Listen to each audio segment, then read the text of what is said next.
Hello, good evening, welcome to Easy 8's Online Painting Club for episode 98, just 2 away from the big triple numbers. My name's Danny, says it right down there at the bottom of the screen, and I hope you guys are doing really well. I've just realised I've got absolutely no live chat, so if you guys are talking, I can't quite see where you are.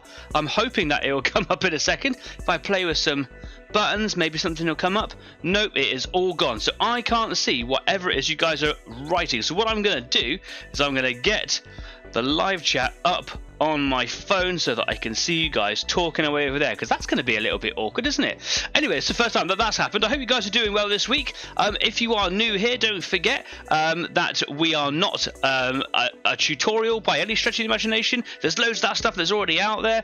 This is just a painting club where you can come and talk to your friends online, make some friends over here in the live chat that I can't see for some reason today, which has kind of put me off a little bit. But you know, if you've got some stuff that you want to paint, you want to kind of get done, it's nice to know that there's someone out there kind of, you know, right now doing it at the same time. So you might want to like ask some questions or just share some of your stuff. Maybe you kind of want to like share a victory, or you're having some problems and you want to kind of, you know, talk about that or whatever. Or maybe sometimes it's just nice to be motivated by someone kind of there at the same time. At the moment, I'm painting through my Horde army, and that is taking a really long time to do. So it's nice to know that I've got some people out there who are kind of painting at the same time. That's what this is all about. It's just a nice little community. Cool. If you do like what we do here, don't forget that we aren't just here on YouTube, that we are also on Facebook, we're on Instagram, we're also on Discord. So if you want to come and have a chat with me at the end of the show, then you can come and join me on the Discord Easy 8 After Party at the end of the show, and you can come and have a little live chat with me like on the video if you want to, or just kind of type away if you like. Cool. If you do like what we do, don't forget to like, share, follow and subscribe, because every little bit that you do really helps me out a massive bunch over here. I'm desperately trying to see if I can find those pesky little live chats. I don't know where they are. I don't know what's happened to them. Weird. That's never happened before. If I click on YouTube here, let's click on here. It says it's going live. Okay, I can see some stuff here. Yeah, cool. Who is this? It says we've got Keslin. Hi all, I'm painting mechs this evening. Hi guys, I can actually see what you're writing here. Got Jeff. Oi oi, out of this world models and minis. That's John from the States. Hi John. Hi everyone. I'm sitting in the car dealership waiting on a new set of tyres, so I have some time. Wow, man, that's Easy 8 on the go. Cool. Jeff says new car, no bold tyres. Older car, winter is coming. It sure is. And this evening, do you know what? It's like -3 or something outside. That might not be an awful lot of minus figures to those of you that are used to those colder numbers. But we've been actually having quite a balmy winter up till now here in the southwest of the UK. And it's been quite pleasant. And then all of a sudden, what is recently been termed as the Arctic blast from the Met Office. It's just going really cold. So cold that actually all the taps where I work have got icicles sticking out of them, and all the plumbing burst today. So that was fun. Then I got sprayed in ice water. Not so fun. It's cold at the moment, which makes a difference because normally it's baking here in the studio. Jeff says, yeah, same here. New battery today. Wow, a new battery. Do you know, it's really weird watching on my phone the YouTube a few seconds behind. That's really distracting, but I'm sure I'll get used to it. Adrian Deans come to join us. Evening all. Hi Adrian, nice to see you again. Hope you're doing well. If you want to work on something this evening, let me know. Drop it here in the live chat. Put a picture of it over on Facebook. I'm genuinely interested. I would love to know what it is that you're working on. Come and have a chat about it. That's what this club is all about. I'm going to take you straight over to the workbench now, because I think I should. Yeah, there we go. Here we are. So I have been working on my Termagants. These little fellas right here. Oh, he fell over. It's been a bit of a slog with these guys, backwards and forwards.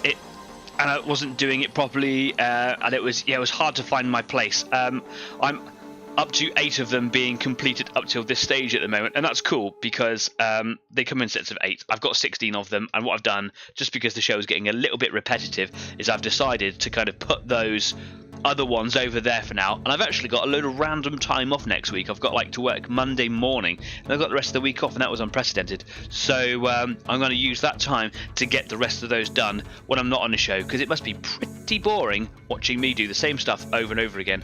My lights are pretty extreme now, so I'm just going to move those out of the way. During my test earlier on, they looked quite dim, so I moved them If the lights are too bleachy, let me know, because I'll sort that out. Anyway, here we go, cool. So what am I doing on them tonight? Well, what I did is I realised just before the show went live, about 10 minutes ago, I realised that a few of them didn't have their teeth painted from last week. So I've just done that. They've all got their claws all done, so you can see here that they've got their hooves or their claws or whatever you want to call it, and their little spiky bits, all painted in that bone colour. And what I'm going to do today is I'm going to use Seraphim Sepia. Boop, here we go. Just to kind of make them look gnarly, I suppose. And then if I want to, which I'm not entirely sure how I feel about using this on the bone colour yet, a little bit of Agrax Airshade. This is a little bit too dark, I suppose, and it just looks a little bit out of place if I use it wrong, but it might be really good for adding a little bit of definition at the edges of where the claws meet the yellow flesh, because the claws, even though they are quite easily distinguishable, yellow and white, it might be made even more clear by having a dark line, if that makes sense. Anyway, there we go, cool. So yeah, and then I'm basically just going to do lots of like white bits and stuff by kind of browning them up. And then if you have a look on this model here, if I bring him in a little bit closer, I'm hoping that the autofocus is going to work now. Come on now, here it comes. Okay, look at the gun. So the gun is its own bioorganism, because we know that Tyranids are an alien race, and that they have organic weapons. This is a separate beast that is symbiotic to the carrier. They call them carrier beasts. And it has a little eye here, and it also has this pipey bit coming off of it. It goes through this guy's arm. That's the modeler's way of saying it's symbiotic, I suppose. And then there's this kind of funny bit here. With this pipe and this funny bit, I want to paint those my gun colour, and I've been working on a gun colour for some time. I've had this idea in my head for ages and ages about having like a putrid flesh colour, like a sort of a pallid green colour. I'll show you the sort of colour that I'm thinking of here. So this is dead flesh, which is a little bit like sort of plague marine green, Death Guard green from Citadel. And it didn't really work. It was too close to the yellow, and when you put them together and the effects that you do on it didn't really work. I ended up doing a flesh colour. This is one of my test creatures. This is a Tyrannofex. It's an awful aberration of my paintworks and schemes, whatever, but I've been using it for practices. And you can see here, unlike all of this mess of this huge rupture cannon down here, this is how big it is. That I managed to get this really cool looking effect. What I've done is I've actually used like a flesh colour, and then I airbrushed crimson onto it. So Carabao Crimson, which is this wash here. It's a lovely colour. It's kind of solidified at the bottom a little bit. Give it a bit of a shake. There you go. It's a bit better. It's a lovely colour to work with, and yeah, I really like this. I still wanted it to look a little bit more putrid. I've actually put a little bit of gloss varnish on there to make it look even more gross, to separate it a little bit. And if you look carefully on the yellow arm, I've actually put a little bit of overspray just to kind of make it look like that it's all sort of together, that there's no clear-cut line, makes it look like it's, I don't know, bruised or tender, or that there's blood flow or whatever it is that's making it go red. It doesn't just start in this sack. But I still would like it a green colour, and it's one of those things where I think I'm just being a little OCD about the whole matter. And then just as I was kind of looking around and kind of tidying up some of the workshop here, because it's an absolute state, I found this colour, Nurgle's Rot. This is a technical colour that I bought originally for doing acid pools, and I didn't like it very much, but I think it might actually be the colour that I need. So what I'm going to do is I'm going to get all the bone colours done, and then I'm going to have a play with this. This is going completely off script. This isn't what I wanted to be doing this evening. I want to be cracking on with stuff, but this might be the colour that I want from it. As you can see here at the bottom, it's very close to this colour. My lights are very bleachy, aren't they? Turn that away a little bit. That's a bit better, isn't it? Yeah, okay, cool. It's very close, but this is like a part of the, you know, the sediment that makes up the pigment.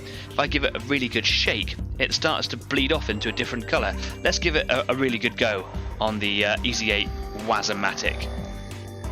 For those of you that are waiting for it, I've actually lost the button. There it is! The Wazomatic. I think the reason that I lost that button, and the reason that I've lost the live chat on the screen here, is because I've changed the my display settings so that my icons are all bigger. I might not do that next time. Right, so I've given it a bit of a mix up there. It's going to take probably a bit of a stir. You can see it's all separated in there.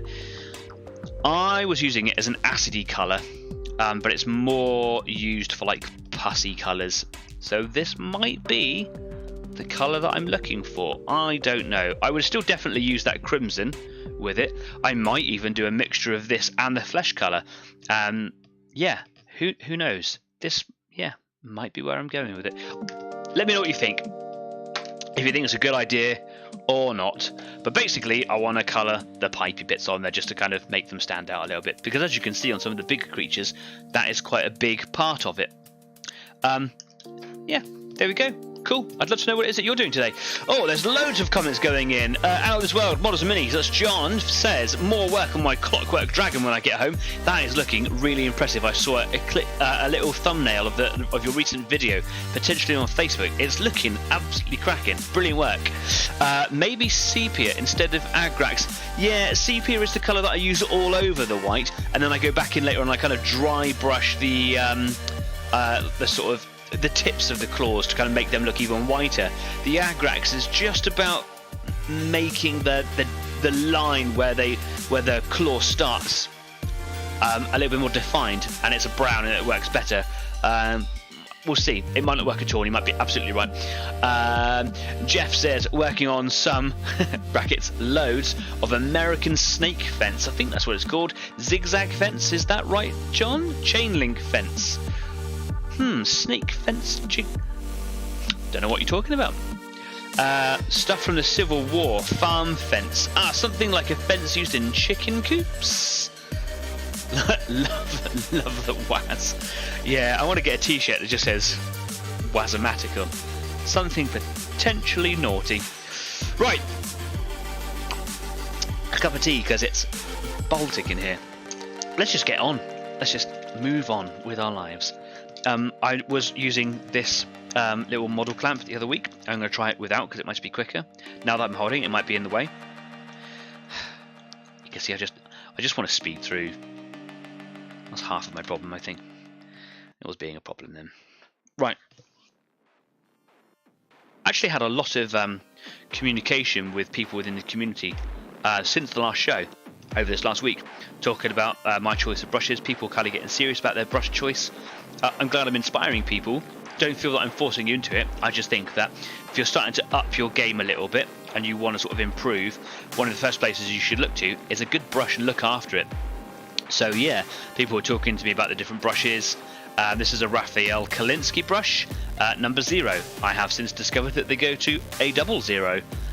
So might be worth looking at. I think I might get one of those to expand my collection because I like to go really, really small. Okay, here we go. So a little bit of serif. I'm just going to load my brush up here. Make sure I'm not carrying too much. And I'm going to start with the feet claws because the feet claws down here are nice and big. And if I go too heavy, and hopefully you can see there, I can actually see how bright my camera work is by looking at my phone. My lights aren't too bleachy. It's this screen's rubbish. I need to get a new one. That's what I've been talking about for ages, isn't it? I really like doing bone work or claws and stuff in my little way because it really sets the ivory tone off. I really, really like it. Whenever I paint the white on, because the model generally is starting to really come together, it's it looks a little off. So yeah, putting this colour on makes it look all really kind of cool. Sometimes I've got to come over and do like a second coat of it. That's alright.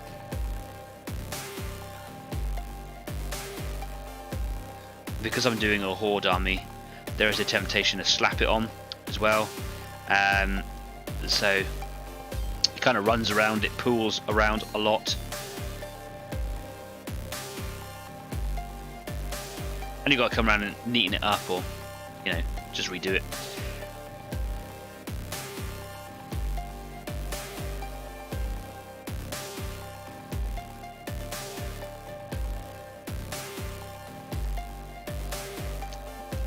Okay, there's the feet done. They've got those little spurs sticking off the back there. And you see what I mean now? It's like kind of blobbed on there. I wonder if you can see that. Let's just remove that. Let's see if I can reposition that blob at the base of that spur claw.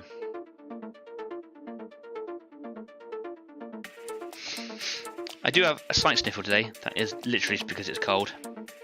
But I still have that annoying cough from the other week. I'm absolutely fine. Just got an annoying cough. So I might occasionally turn my audio off or turn my microphone off so that I can cough so that I don't bother you guys. It's one of those annoying little tickly coughs as well. I've just repositioned the model so it was a bit easier to get to some of the features that I need to get to.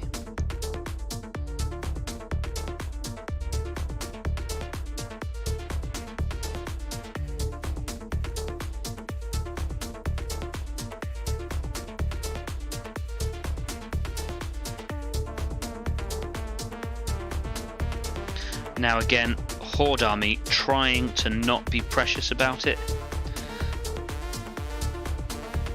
That's kind of been my mantra throughout this whole Termagant process. And I'm quite keen to maintain that, really.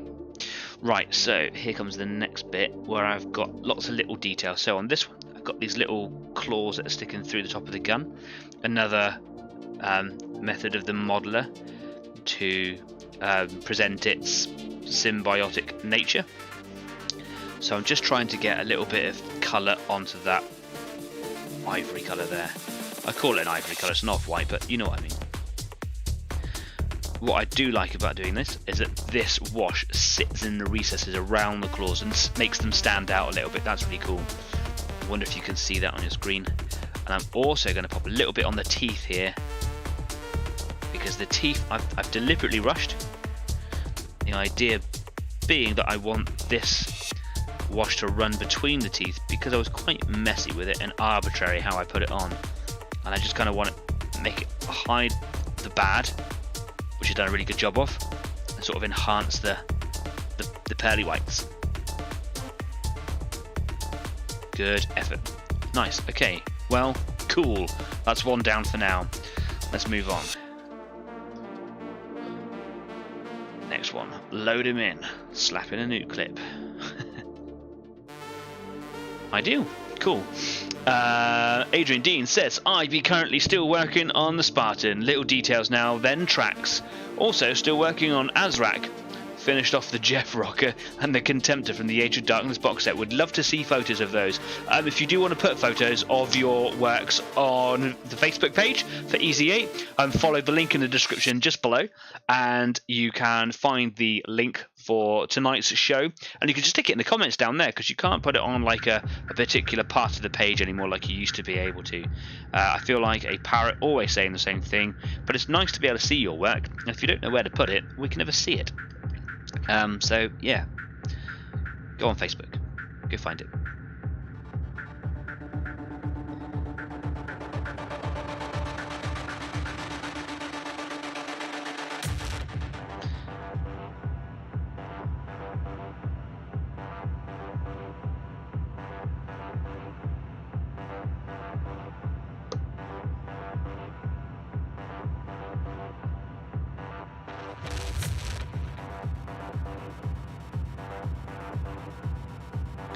A lot of flock on this base.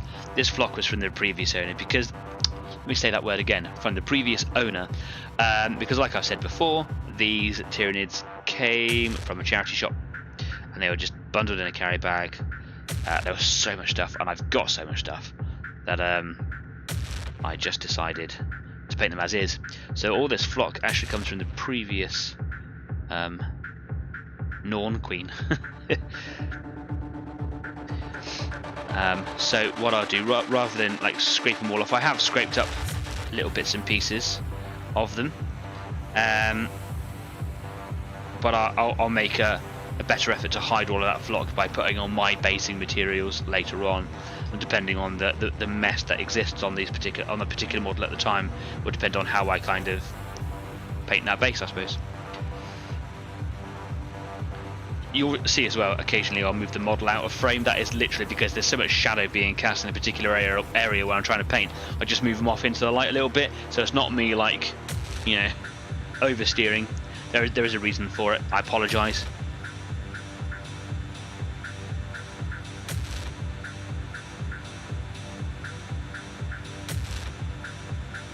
Back down to that fine point for the claws at the top of the gun.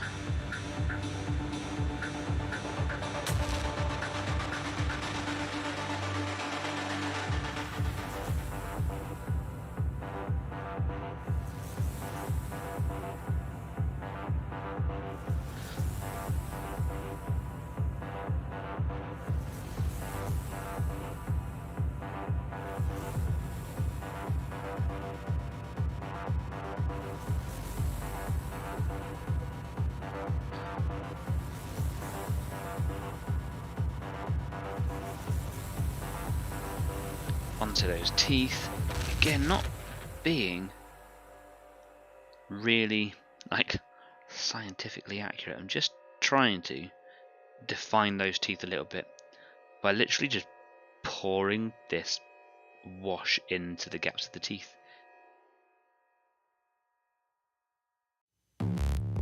Actually pour a load in the mouth there as well. That actually is quite nice. I like what that's done. Wonderful. That's another one done. Moving through it fast. Again, I might actually have to go back over all of these models a second time. So, excuse me. So going fast here is kind of the thing to do. Some more comments. Goff, not Jeff. Damned autocorrect. I was wondering what my rocker was. I'm going to be honest with you, I read it out without calling it out because I thought last week, did we call it a Jeff rocker? I'm sure we mentioned there was a joke about it, so I was just like, haha, I remember the joke, but I don't. I just remember we might have said something about it. So yeah, called my bluff at the same time.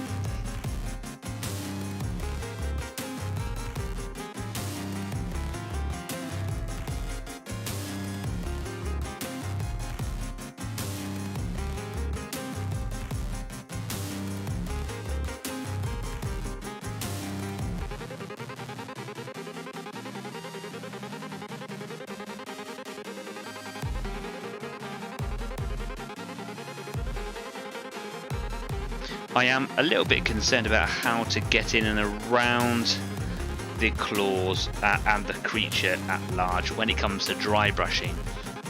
So I think what I'm going to do is I'm just going to come in with a brush that I'm not so precious about, and that's my Wargamer Regiment brush from Army Painter.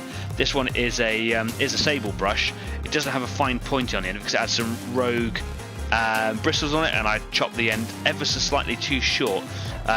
By a fraction of a millimetre, but it's made the edges go quite square, so I don't use it for detail work like a fine point brush would offer, but it might be the perfect brush to kind of come in with an ever so slight dry brush effect where I can just kind of wipe it across the front of claws and things. I might find it might be the perfect tool for the job. Like actually doing a dry brushing is going to be detrimental for that brush, but also very, very difficult to do in general.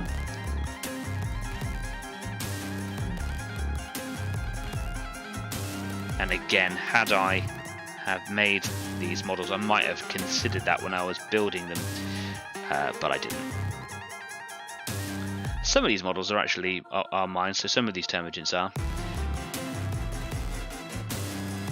Because I had 8 Hormigons on 8 Termagants from my own collection. Well, I couldn't tell you which ones are which.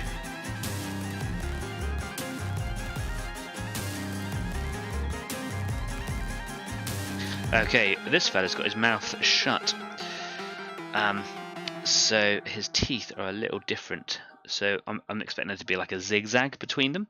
So I'm just gonna literally slap in some gap filler, and that has done exactly what I wanted it to, and that is show the pattern of the teeth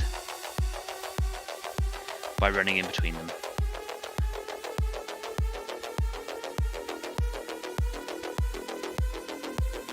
And because I've already used Seraphim Sepia on the yellow, if I get it on the yellow, it doesn't look out of place. There we go. Cool, another one done. I've actually lost count. How many I've done? 3. Okay, cool. Here we go. Move on to number 4. That's halfway through. And how far into the show are we? 26 minutes.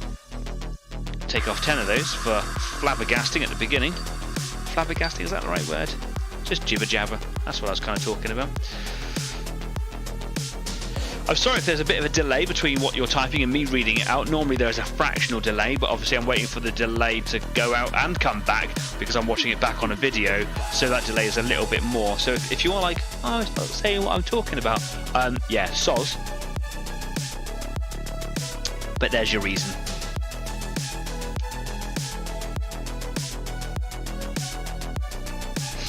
Okay, so number 4. Let's do back leg first.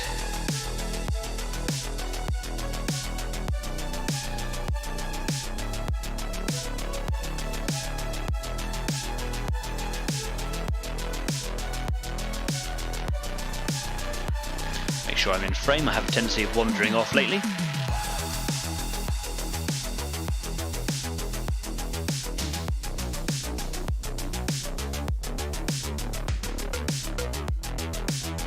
I can see the way that it's pooling on this particular claw here. I don't know if it's being picked up on the camera so well, but it's really, really nice. It's pooling in the right, like the gradient of shading is perfect, and the opacity of it at the back is perfect, and the position of the darker bit is it just looks really nice. I will never be able to replicate that. Sometimes it's just nice when these little things work out, isn't it? Especially when that is on like a bigger model that is probably going to take center stage a lot more.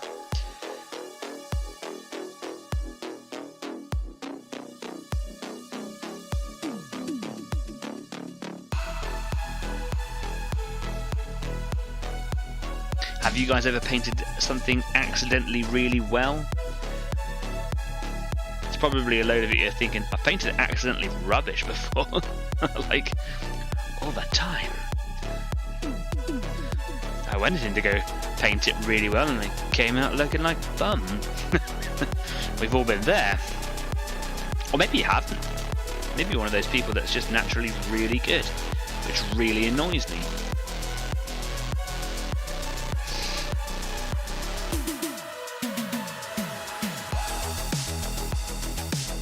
Do you remember from the sort of mid-90s in the White Dwarf magazine, and they would show off the pictures from like the Young Bloods competition at Golden Demon? And I'm saying like it was in that time particular because that was probably the last time I read a White Dwarf, to be honest, but maybe they still do it.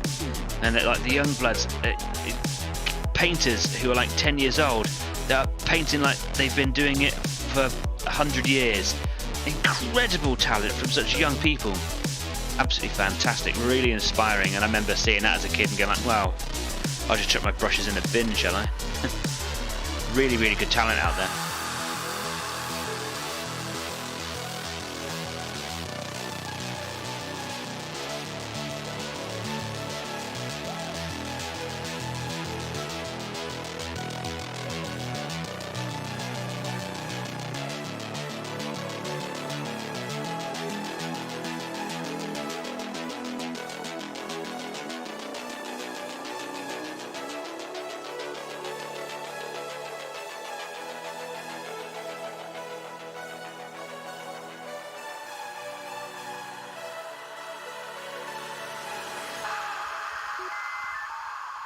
The teeth are such a small detail that if I go too heavy with the Seraphim, trying to sort of bring out their colour a little bit more, it can actually blend away, because the Seraphim brown will stain the white to a point where it blends in with the yellow so well you just can't see it very well, and you lose all of it. So I'll come in and do a little tiny bit of dry brushing on them later on, and hopefully they'll show up really well. Cool, there's another one done. Oh, I'm loving this speed painting thing today. It's great, it's working for me. More comments going in. So how many good brushes do you have, or would you would you use more than you have? Out of all of my brushes, I've got quite a plethora on the side over here. I've got some brushes that I use very specifically for very specific jobs. For example, I've got this brush here, which I use only for streaking grime effects on larger models with white spirit. So this gets doused in white spirit. I put my enamel grime on, and then I coat this in white spirit, wipe a lot of it off, and then just go ooh. And maybe it's just because all the bristles, it's a really cheap brush, but all the bristles are really quite uneven. I find this gives me quite random effects. That's really quite nice for it, and it's a flat brush that you want for that. I've got some very specific detail brushes. Got a really tiny brush here, a sable, but you can barely see the point on that one. It's not a very good quality brush, which is why I'm thinking about getting an even smaller version of these. I've got 3 of these brushes in various sizes, from 0, 1 and 2. I'd like to get the 0, 0. I've got this little brush, which these brushes are right beside me all the time. This one here I just use for like, you know, being a dog's body, for unloading my airbrush, or sorry, loading my airbrush and cleaning it out. This one just sits here because it's triangular and it stops all my airbrushes rolling away. And this is my large area brush, or my tank brush, which is actually a sable brush. So I do look after this one, but it's got really good coverage and it holds a lot of paint in there. All the others are just some other bits and pieces that I use for spoiling things occasionally. Yeah, that's about that really. I've got some tools, etc. on the side over there, and a pencil for sometimes when I feel the urge to write or draw and I know that I'm going to rub it out. So really, 4 or 5 that I use regularly, and then some other brushes that were just lying around. Good question though. How many brushes do you have? As a terrain maker, I'm expecting in the many numbers. Oh, that's a good cup of tea that I've made there today. Oh, it says here, because I have around 200. Most are dead now. Around 200, that's because you do horrible things with your brushes, making all your lovely buildings.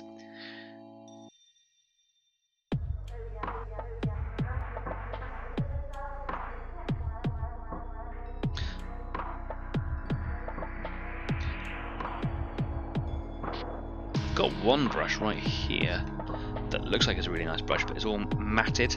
It's all gone really hard. You can see that it's all crispy and it flexes in weird ways. It's because it's filled with UV resin. I used it for brushing on some UV resin to do a little test model with, so I've always kept it there so that I can use it for more resin. So I do have brushes that do a lot of like grimy work.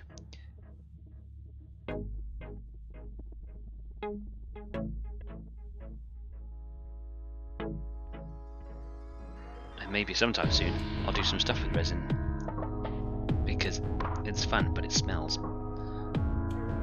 And specifically UV resin as well. Been using the UV resin from Green Stuff World.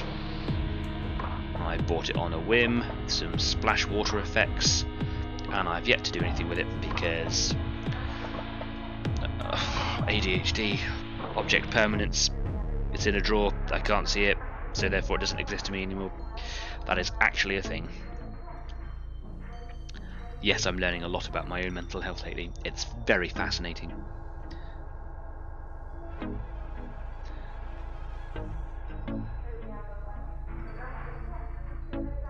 it's one of the reasons why I struggle to finish projects. It's not something that I had scripted to talk about today, but yes, it's been my journey for a few months now, learning about my own mentality.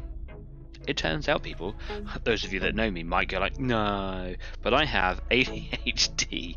I actually did a test for it yesterday, just a little survey sheet that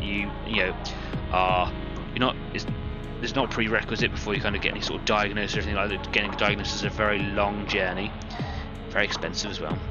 But it's one of those little sort of questionnaires that you can do to sort of highlight to yourself. Do you need to go and see someone to have a diagnosis? Do you need to kind of get sort of a professional's opinion on it or whatever? I don't know if I need to, but it says ADHD very likely on my test. And ADHD, if you didn't know, is an absolutely rubbish title for what it is, because ADHD, as you may know, stands for Attention Deficit Hyperactivity Disorder. People with ADHD, or adults at the very least, are neither hyperactive, nor are they attention deficit. In fact, the polar opposite. In fact, so it's an utterly rubbish name. They can be hyperactive internally. They can be hyperactive. That's more of a personality trait. The hyperactivity is often internalized, if ever present at all. An attention deficit, you will never find yourself a more focused individual into a task that someone enjoys when you find someone who enjoys it and they have ADHD. It's an absolutely rubbish name for a neurodivergent disorder. I personally love it. That's right, I know words like neurodivergent. Can't say it a second time though, can I? Anyway, there we go. On to number 6. Flying through these. Keston says, I've been learning how to look after my brushes better. Yes, you were one of the people who was talking to me about brushes and learning how to, like water down paints properly and things like that, just to try and get more out of your time, I suppose. So I sent you all those links. I hope those links worked, by the way, to those, it was like Amazon links for brushes. I actually, until I had started searching for those links for you, didn't realise that I could buy in the brand of brush that I have, Klinsky France, Raphael Klinsky. I didn't realise that they did a 00. So I learned something out of that too. Yeah, and it'd be nice to have a really fine, decent detail brush. This is the smallest as it goes, and as you can see, it's as large as my Tyranid's head, so I would like to have one slightly smaller. But if you go too small, you lose a lot of the body of the bristle of your brush, and that's what carries the paint. So, swings and roundabouts.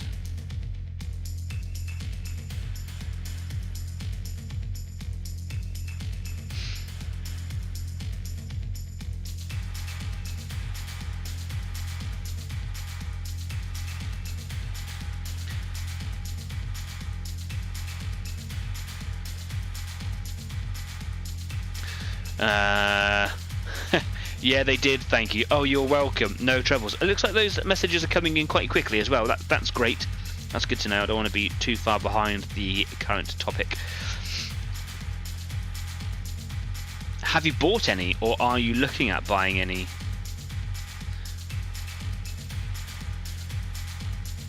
What sort of work are you doing with them? Are you just looking to explore into new brushes? Trying to up your game a little bit? I'm sure we said last week or within the last few weeks that you've got a nice brush cleaner as well. That is really important. If you're going to buy an expensive brush, make sure you look after it and clean it out properly. I can actually hear my own voice in the background. I wonder if you guys have been able to hear that. My volume's been up ever so slightly on my phone. Of course I'm talking away.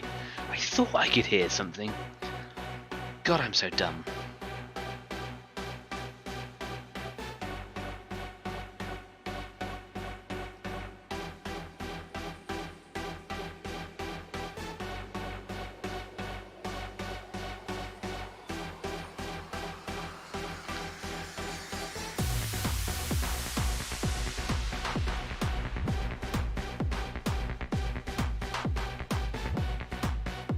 Getting a little bit of that seraphim in and around their jawline as well, because they have some nice little details in there that I haven't really pulled out on these models because they were sludge washed and then sort of redone, and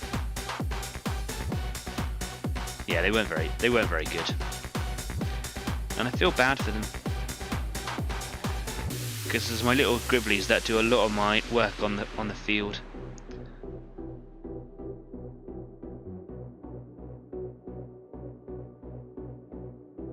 Nice.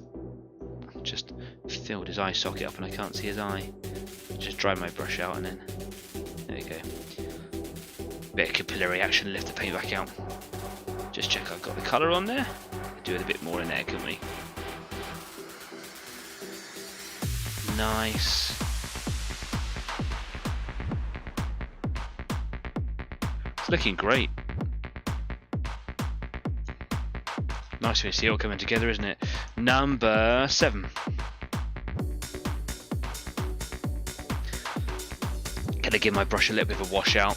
I don't do it so often when I'm wearing. Maybe I am wearing it, but when I'm using washes, because the paint isn't so thick and viscous, if you let it dry, it will still do the same damage that paint will do. It just takes a little bit longer and a bit, over a longer period of time in terms of like, paint is basically thicker, so it will get into the ferrule, into the base of your bristles quicker and dry up and spread all those bristles out. Like mine's kind of looking like that now because I haven't done anything with it since cleaning it, and it will dry like that if you've got paint in there. But I can quickly get it down to a nice fine point. It's lovely. Love it. I'm loving the tea tonight.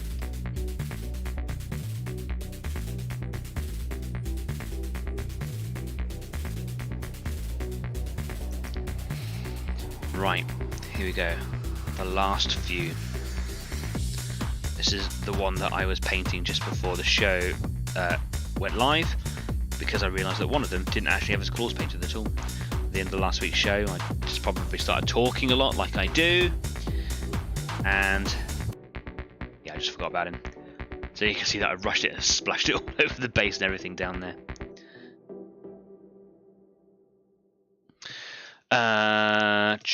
ADHD. Pah, there is no name for my condition, says Jeff. Yeah, maybe. I mean, I know you. I can tell you now. Yeah. It's just so inappropriate of me. You have it. I can say that, of course, because you're my dad. Hi, Dad. But you shouldn't go around diagnosing people with anything. So don't do it.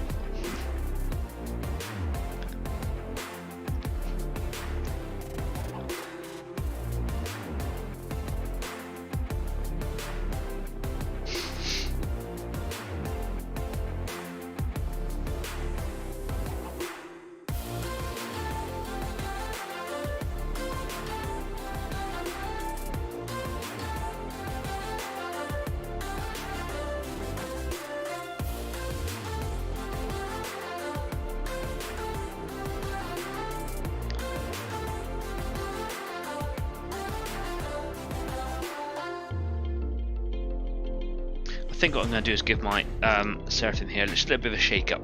Sometimes I'm wiping it on and I'm thinking that it doesn't look like it's holding a lot of colour, and it might be because there's a sediment of pigment in there that might be sinking to the bottom. I find it unlikely with these paints, but it's such an easy thing to do just to kind of see if it changes the effect for the better.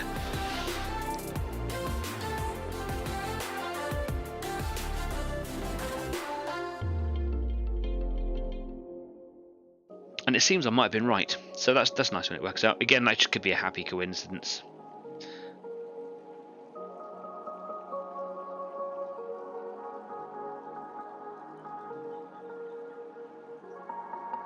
What I really don't like about these models, and this is a shame because I do love a Tyranid, is that on these Tyranids the heads come in two pieces and there is a seam that goes down the middle. That's fine, but the teeth never line up, and they line up horrendously, or there's a gap and they look like that they've got a really toothy, gappy tooth line, and it's really obvious to me, and it really bugs me basically. So if you're one of those painters that likes to do really intense detail on even the smallest of models that you've got, that always shows. Always.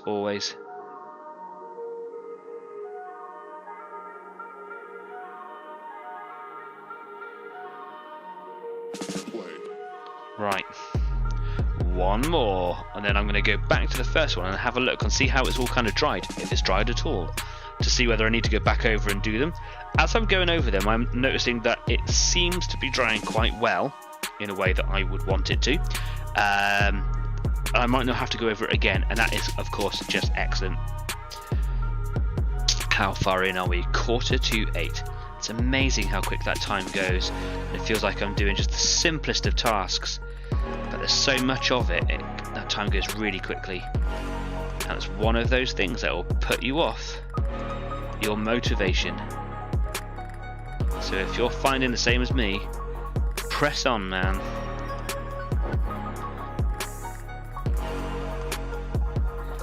This, I think, is one of my original models.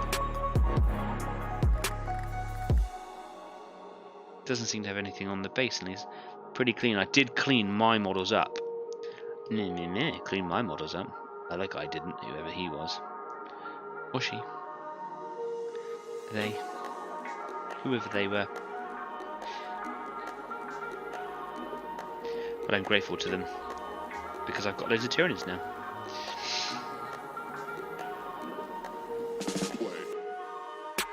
And I'm also, of course, very grateful to Leslie, one of our community members, because if it wasn't for Leslie, I wouldn't have even more Tyranids, who just gave me a massive bag of them. Crazy. And my friend James, who a couple of Christmases ago bought me a box of Hormagaunts, or, you know, Gaunts, because one box makes either these or the Hormagaunts. So I've got more of these still in the box.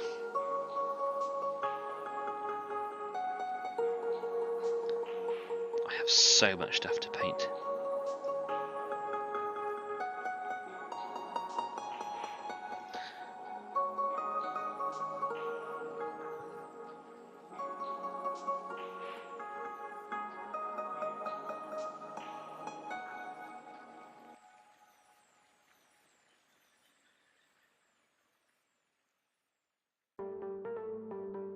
I can hear my partner shouting at the cats, for we have our Christmas tree up now. We have not decorated the tree yet. I said we should do a Christmas tree cat test. It's not looking good in favour of the cats at the moment. They are eating bits of the tree, and it's a fake tree as well. They're eating bits of the tree, they're eating the light bulbs that are in there, because we put the lights in it. We haven't turned them on, because we don't know if the cats are going to chew the cables or not. They're chewing the bulbs. They're climbing in the trees, they're jumping, they're literally doing like aerial assaults on it from God knows where in the room to get at the few bits and pieces that are hanging in the tree. We might actually have to take that tree down, which is a shame because I love a Christmas tree. Anyway, there we go. We are done. Oh, I've dropped him. You go over there, sir. Right. Let's close this up for a second. Quite tempted, like John says, to not put the Agrax Earthshade on them, because it's just double handling them, and quite frankly on a lot of them the Seraphim did the job that I was hoping it was going to anyway. Here's one of my first ones. The colour's looking really good. The definition isn't at the top like the Agrax would offer. I'm going to have a little look at them all. The teeth have blended away a little bit on there, but with a quick dry brush, or dry brush style, that might come back out a little bit. It's a little bit more dry in this one. Excuse me, I'm so sorry. But the claws all do look pretty cool. See, I've gone heavier on some of the later ones because I was going a bit faster, and I quite like that. When I come in with a bit more ivory colour, it will distinguish the colours a little bit more, because like I say, the white with the Seraphim on it does bleed into, or blend into rather, the surrounding yellow colours. Got a bit of a tea stain on that one there, so I'll try and dry brush that one particularly in a bit. I'm going to ruin it if I keep doing that. Okay, cool. Right, what's this one like? It's quite pale, that one. I like that they're all different though. Teeth are okay, but still a little bit yellowed. Some nice colours there. Does need some drying, of course.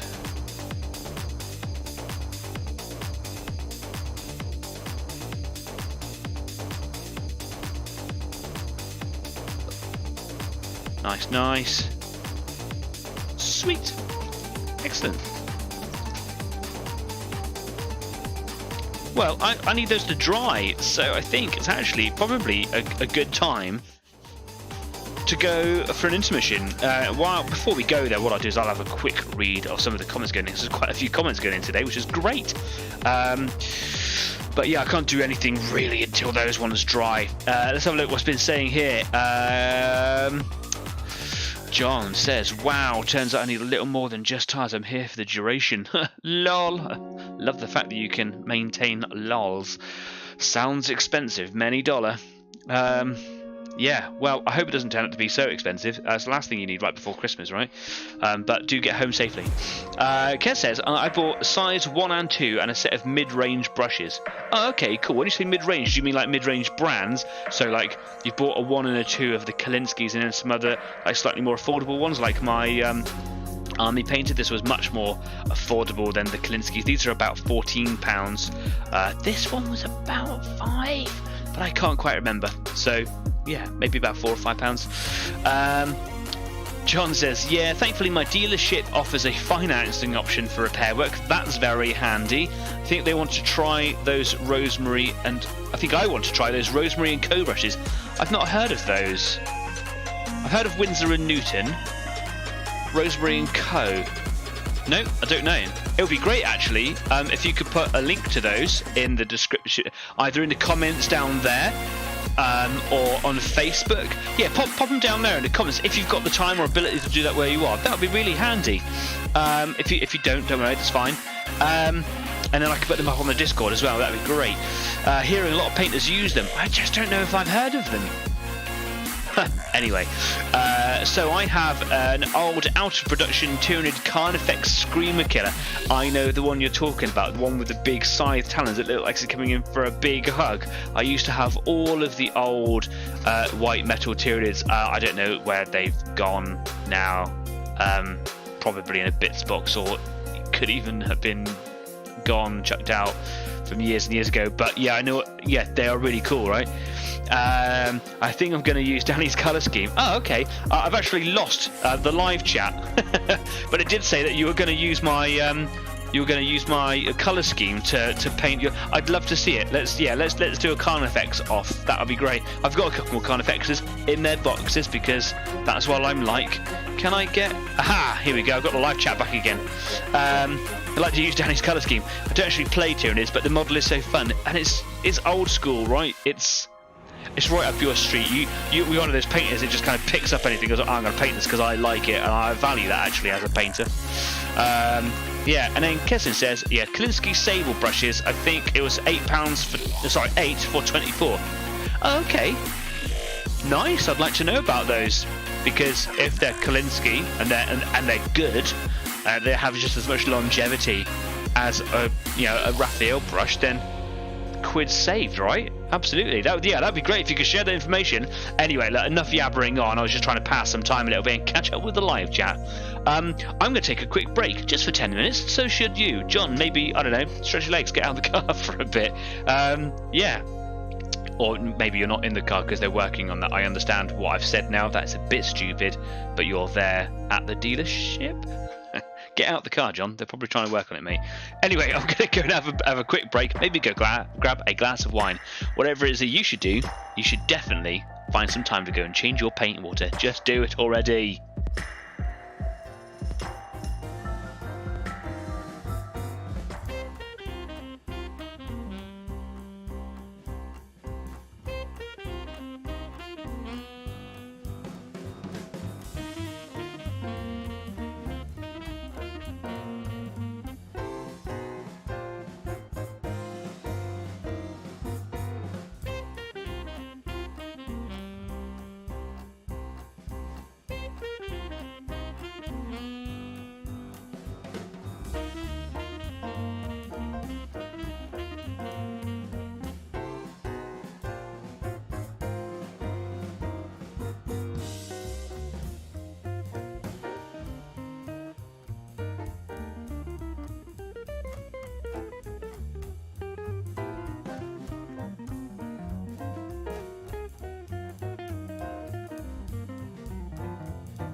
welcome back. I didn't go and get a wine. My partner says we're going out tomorrow to a friend's house where we're going to drink, so tonight I'm going to take it easy and not drink. Okay, so while you were away, I was just practicing my method of dry brushing with the fine detail brush, or fine-ish detail brush, and it seems to be working really, really well. Getting some real nice colour blends on there, and I'll show you in just a second. While we were away, a couple of the chats that were going in, Adrian went on to say that one of the lines that I work with is called Fine Art Warehouse. This is in relation to the brush conversation that we're having. They seem to have some good deals on, and if anyone wants to buy stuff from them, I also have a discount code or two. Ooh, a chat for you guys to have amongst yourselves. John then goes on to say it looks like they have a good range for any painting needs, so maybe have a chat with Adrian, might be able to get you a few quid off. Very exciting. I'm going to take you straight back over to the workbench where I'm working hard. But don't forget, if you do like what we do here, maybe you're new here, maybe you're not and you just haven't done it yet, do please consider subscribing to the channel, because everything that you do help me make this show grow bigger. It makes it so much easier with subscribers. We are getting new subscribers. Last week I said, wouldn't it be cool if we got to 70 or whatever it was, or 65 subscribers before Christmas, and then literally 2 within a couple of days. So if you're watching right now, if you're one of those new subscribers, thank you so much for subscribing. It really made me smile that evening when I saw those little subscriptions go in. You get some private subscribers that I don't see who they are, and other times I do get to see them. So welcome to the show if you're watching like live now, maybe watching it back later on. Thank you so much, it's really kind of you. Share the word, get Easy 8 out there, tell some people. A little while ago I heard some people talking about it. I was like, oh, that's my show, and they hadn't subscribed, so yeah, boo to them. Anyway, over to the workbench, talking rubbish again. Crazy. Right, okay, so here's my little Termagant, been working on him here, and you can see that I've been putting a little bit of the ivory white back into his claws to make them look super cool. Did my door just go there? No, it didn't. My cats are around the house. If I compare these claws here to these claws here, do you know, I'll get one that's kicking. Here's another kicking one, a bit easier to see. You can see that really, really brown, looks a bit tatty. Over here looks much more blended, much nicer, really like that. What I'm doing is I've got a piece of just tissue that I normally kind of dry my brushes off on when I'm cleaning them. What I'm doing is I'm dipping my paintbrush in the water, going crazy with loading it up, and I'm kind of cleaning it out, and I'm wiping it out onto the tissue, and now I've got this big wet spot in the middle. And then I get a bit of paint. I've actually got some in the palette here, and I just kind of gently load the brush up. I'm not going crazy with it. I'm just kind of smearing some into the bristles. And then I'm wiping it off like I would dry brushing, but into this wet dollop in the middle. And what it's doing is it's keeping the bristles nice and moist, as you should do in a dry brush. As we've talked about loads of times in the past, that dry brushing, the correct way, is to actually not have a dry brush, to have a slightly moist brush. And it stops the paint drying up in the bristles, and it stops giving you that chalky effect when you start transferring the paint onto the miniature. And it makes dry brushing look really cool. I learned this through Artis Opus, which I wish I knew I was going to talk about before I wrote this, the comments, or the description to the video, because I could have put a link in there for you. But Artis Opus make those really cool, professional looking dry brushes that you can buy, and they sell sponges for you to soak your brushes, so or to moisten them at least. So do this, go have a little look, experiment with not so dry brushing. I'm kind of just making this up on the spot, seeing what happens. It seems to be working for me.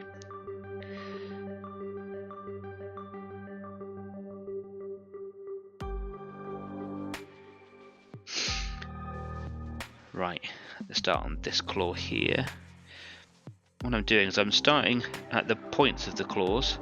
I'm trying to drag the bristles in the direction from the very tip to the sort of the cuticle. Is that the correct word to use here? So if I do get any sort of direction to the brush strokes, it looks like it's going in a direction that looks natural. It's probably a bit too wet. That's kind of not putting any paint on. Let's just make it look moist. Look wet. Every claw is going to be different. That's okay with me. Whatever.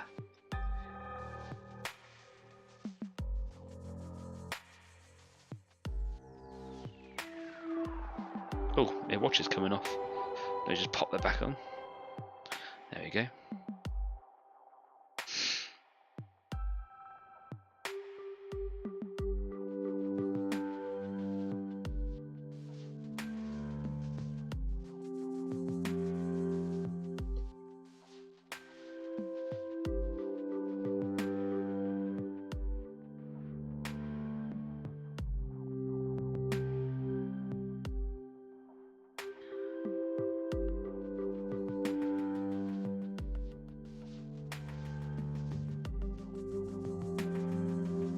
Sometimes the wash goes on really heavy, really dark, like it has on this particular spur claw that I'm painting down here, and this one's gone almost black, so it's really worth the time just picking that colour back out again. These particular claws here weren't so heavy on the staining, so just trying to get nice and easy on them so I don't like just take them back to that original colour and then have to feel like I've got to stain them all over again.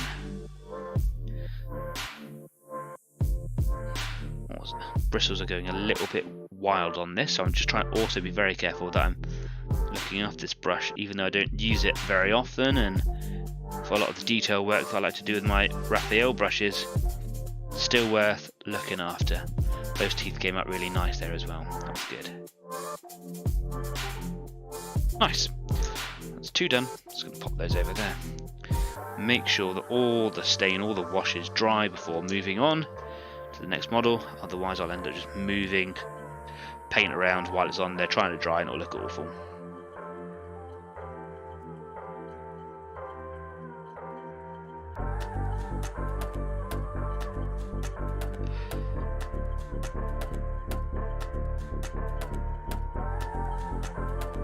Itchy foot. That's unusual.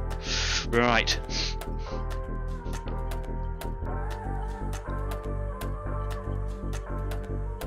Okay. Next one then, so number 3. Oops.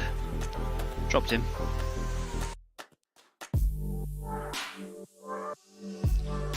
Really looking forward to a time when I can actually get all my finished Tyranids on a battlefield and actually do some damage with them. It's been so long.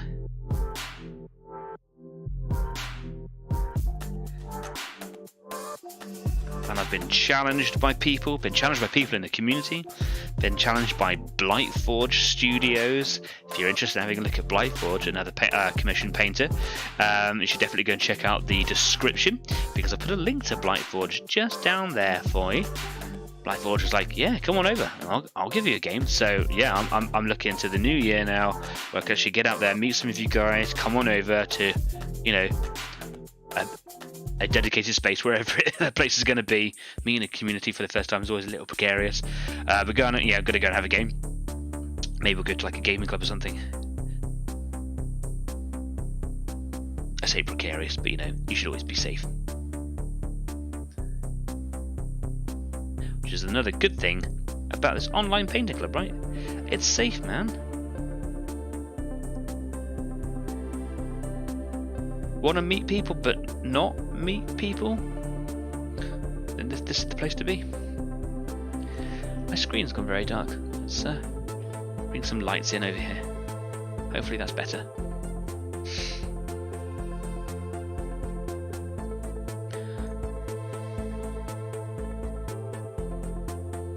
Talking and meeting people. Last week we spoke about it and I said I was going to plug it every week until, well, it happens. Salute 2023. If you are interested in going to Salute, the UK's largest war games show, convention, whatever you want to call it, I am going, and so is some members of the Easy 8 community. And we have already, some of us, met up and gone off and done things together and gone to cool places like the Tank Museum in Dorset, which is in the southwest of the UK, not too far away from where I live, which is very convenient for me. But loads of us met up and we've been down there twice now to go and have a look at cool stuff. You know, just to go and learn some stuff and get some inspiration for painting tanks, because there's a few of us that, you know, paint tanks of various scales, so that was always cool. But to go to a convention together, and the biggest one in the UK, it is going to be super cool, and the tickets are on sale now for April the 22nd, I believe it is, and it will be £12 for next year. If you want to go and you want to kind of come along with the community, let me know. I can help you get those tickets, and we can talk about meeting up safely in a nice public area, etc. And we'll all go along together. And if you're interested, we can go, you know, get some accommodation, go and have a beer or whatever, or you know, a drink of your choice, whatever it is you might enjoy. And we're just going to have a good old chat and a catch up, and then we can go to the convention together. I think it'll be really, really cool. It'd be nice to do more stuff as a community. So if you are interested, let me know. You can tell me here in the live chat. You can drop it down in the comments. You can tell me on Facebook. You can get in contact with me however you like. Let's make it a thing. Actually, quite a few people are really interested in going, so hopefully it's going to be a nice turnout. Looking forward to seeing John from the States. See if I can actually convince him to come on over. Come on over, John. Come and join us.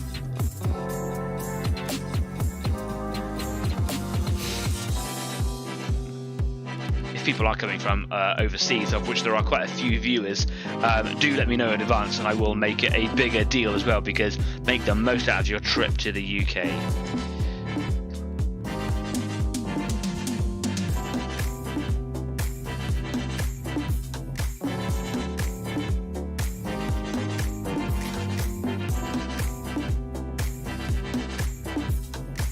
We're going to be going for at least at the moment for one night, so we'll all travel up on the day beforehand, go and grab some food together, drink or whatever, and then the following day we'll all go to the convention. And then, you know, if there's just a few of us, or if we're all like fairly local, then we'll probably just go home on that same day. But if there's more and more of us, then we'll make a bigger deal about it.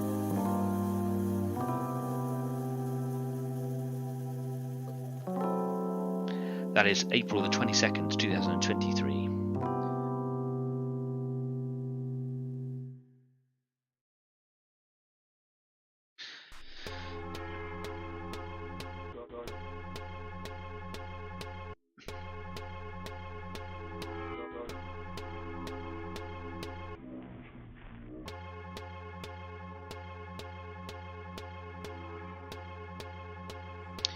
Interestingly, if anyone remembers Kyle, I met Kyle just last weekend, last Saturday. I went to my friend's wedding, a colleague who Kyle and I used to work together. We know this guy, mutual colleague, and we both ended up going to this guy's wedding. So congratulations to my colleague Johnny and Lisa, the newly married couple. They looked fantastic, by the way. It was a lovely wedding. And me and Kyle met up, and it's been the first time we've been able to chat for ages. And as he's always saying, he really, really wants to come back to the community. Perhaps we'll see him in the new year. You know, no pressure on him. I know that his life took a big change when he took a career change a little while ago, as did a lot of people coming out of the pandemic. It was the safer option for a lot of people to do. He's trying his best to, you know, make some sort of life changes so that he can get back into his hobby, because he's been out of touch with it for a while. He's got into teaching, and that is taking a lot of his attention and his time. But he did say to mention his name and pass on his best to everybody. So if you have been with Easy 8 from the beginning, or maybe you went back and watched from the beginning for some crazy reason, you will remember Kyle as my co-host from the early days of Easy 8. Yeah, it's lonely without him now. He used to read all the live chat stuff out and ask me questions, and so I didn't have to blather on. Blabber, whatever. Chat. Utter rubbish. Yeah, he saved me from doing all of that. So yeah, it'd be nice to see him back again if he ever manages to make it. But he is out there. He is alive and well, and misses the community.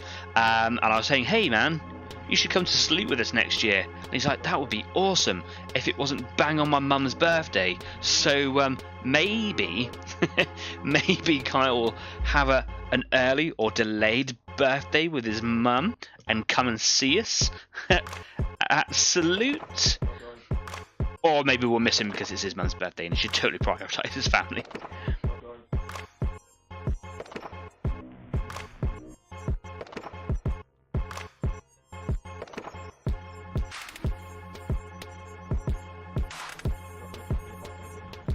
How are your projects coming on this evening, guys? Is anybody? Jeff says, we love Kyle. Kyle. Bring back Kyle. Danny's rubbish on his own.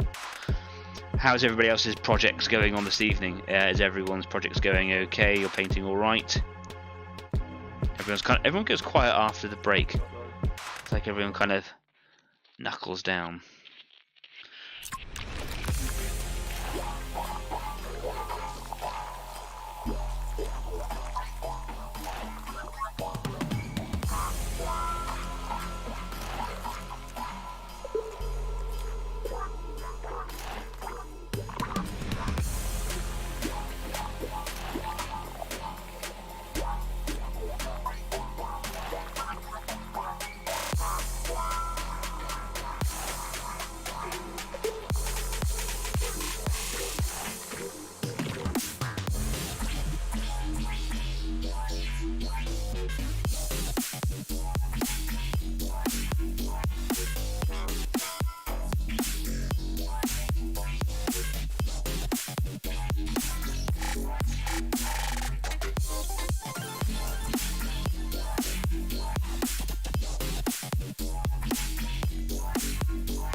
Just like John said earlier on, I don't think it's going to be entirely necessary for me to use any agrax on these guys because they're so small. It looks like the details are absolutely fine without it. I have used it on some of my larger Tyranids and it seems to have worked, but I think it would be counterproductive on this size model. So I'm going to leave it.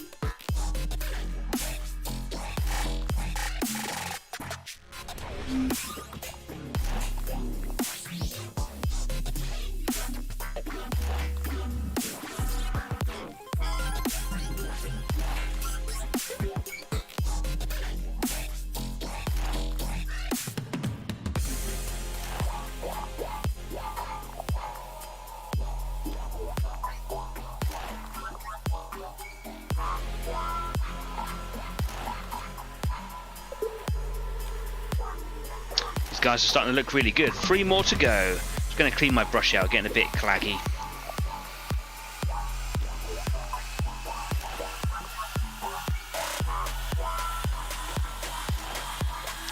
There we go. I'll give them a good soaping up in a minute. Okay, so Jeff says my project is now a big glass of vodka, and it's snake fence, by the way. I goggled it. You spelt Googled wrong, and it looks funny. Kes says I'm still struggling with my brush control. Thought a better brush with a finer tip would help. No, just me. That's bad. No, there's no such thing as a bad painter. It just takes practice.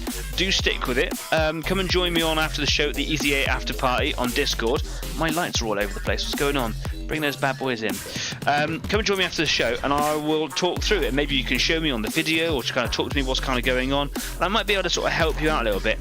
I'm by no means an expert, but I might be able to sort of help you out a little bit of control perhaps. I know that earlier on in the week you were talking to me about sort of watering the paints down too much, so it could be a combination of that. It just takes practice. Newer brushes, they take breaking in, so just be aware. Googled damn vodka. Yeah, Adrian says currently using Agrax myself. The gold I used on Azrak looks too clean. Yes, those browns are really good for staining down the gold colours. Yeah, I find Agrax to be a slightly cooler. I know it's a darker brown, but if you compare it to Seraphim, Seraphim is a much warmer colour, as this one's kind of got a colder colour. So depending on the gold you're using, then you might kind of get different colour temperatures coming out of them.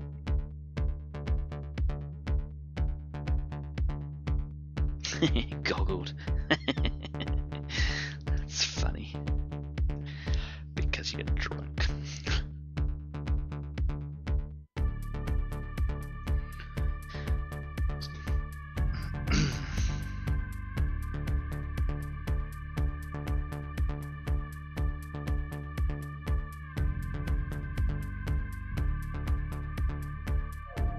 A bit too heavy on that one there, never mind.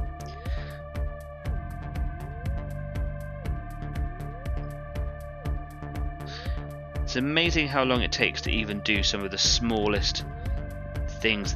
They are individually really speedy to do. but it still takes me, you know, like an hour just to get all the, you know, the staining done, getting all the seraphim sepia onto all the claws. It's still taking me the first part of the show. I know I talked for a little bit at the beginning, but it just shows you how long it takes. So if you've got twice as many to do, now it's 2 hours. That's essentially a whole evening. Even if you're not on the, you know, watching on the show here, if you set a little bit of time aside of an evening, that's still a lot of time. That's why we get demotivated from painting. That's why we can find it a struggle when we're not, you know, with our friends having a social about it. Making a social environment makes it so much easier. Kyle and I have always said that having the show has really helped us just find that time of an evening. During the week, it might be the only time during the week that you actually get to do this. So if you have lots of models that are unpainted, and I know quite a few of you do, make sure that you're setting that time aside for yourself. Whether you're joining me on the show or not, man, I'm interested in you doing your hobby and enjoying what you do. My Tyranids altogether are looking amazing. Look too closely, they look rubbish. But the whole point of this Horde army is that you know the little things you don't have to put that much effort into. Better from, you know, en masse further away. They look really good. That's why it's important with the Horde armies to not be precious about every individual model. Adrian and I would know what I'm talking about because he's a guard player, so he knows all about Horde armies. Have a certain level that you achieve. Be happy with it. Don't get precious and walk away.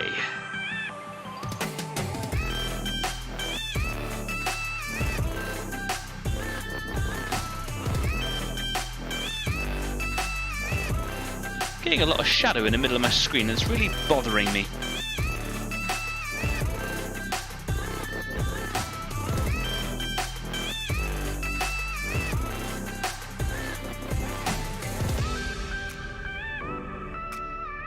What if I bring... Oh, that's a bit too close, that's a bit too close. That's my lights right there. Let's see what happens. It'll take a minute for it to show up on the old YouTube.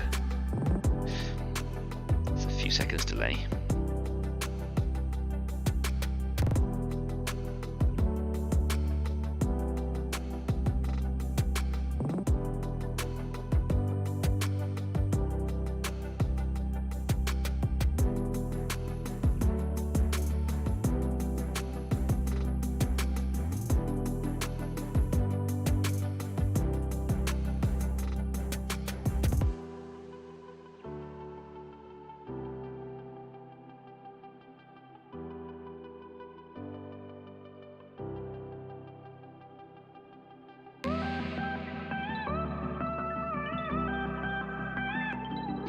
One more to go, and then on to some other details. And I've still got half an hour to go. Look at me getting stuff done today. This would be fantastic.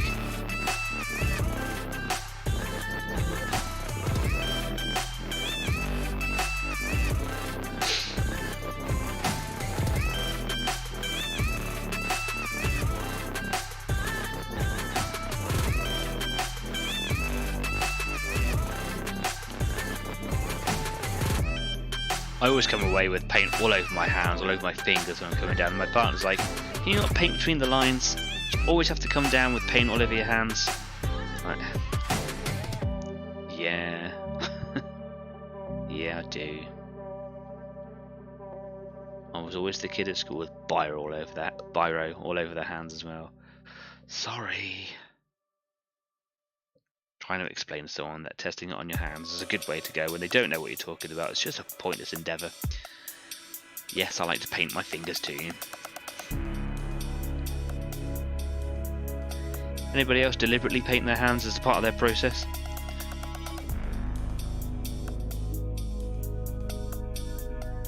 I know one of my friends wears like short shorts, and when she's painting, instantly she paints Tyranids as well. She like sits over her thighs, and she's doing, or she got like a big paint palette on her thigh by the end of a painting session. Because it's there, it's quick, it's easy, right?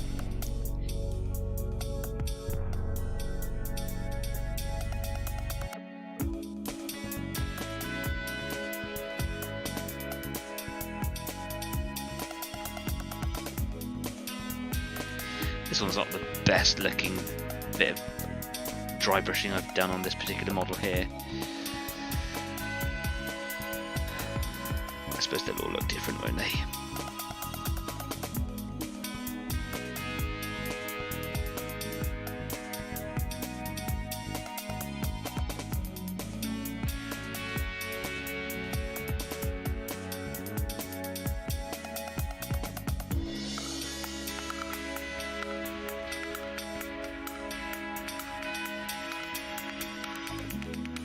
Do you know what? Cool, I'm happy with that. Right, let's clean this brush out. I'm happy with that. Do you know, I'm going to put them all here just so you can kind of see them for a second and look at all their tyranny goodness, just to see how cool all that sort of pattern I've done on their carapace looks. Look how cool they are, man. Aren't they awesome?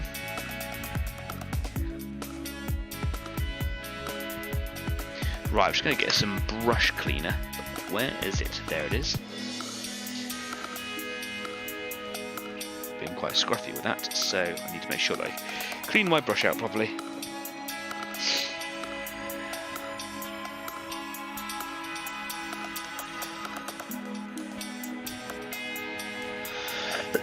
Excuse me.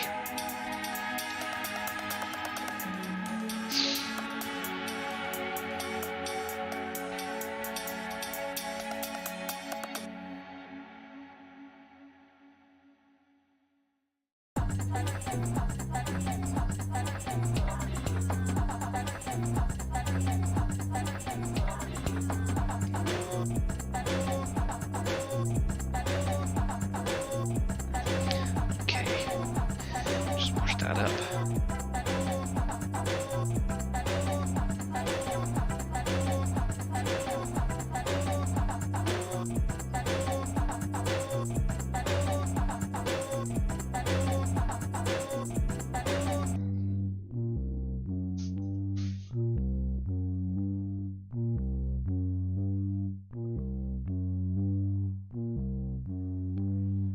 Adrian says, as Azrak, as it is Azrak, isn't it? Is a Chaos Terminator Lord. I reckon a cooler shade would be appropriate.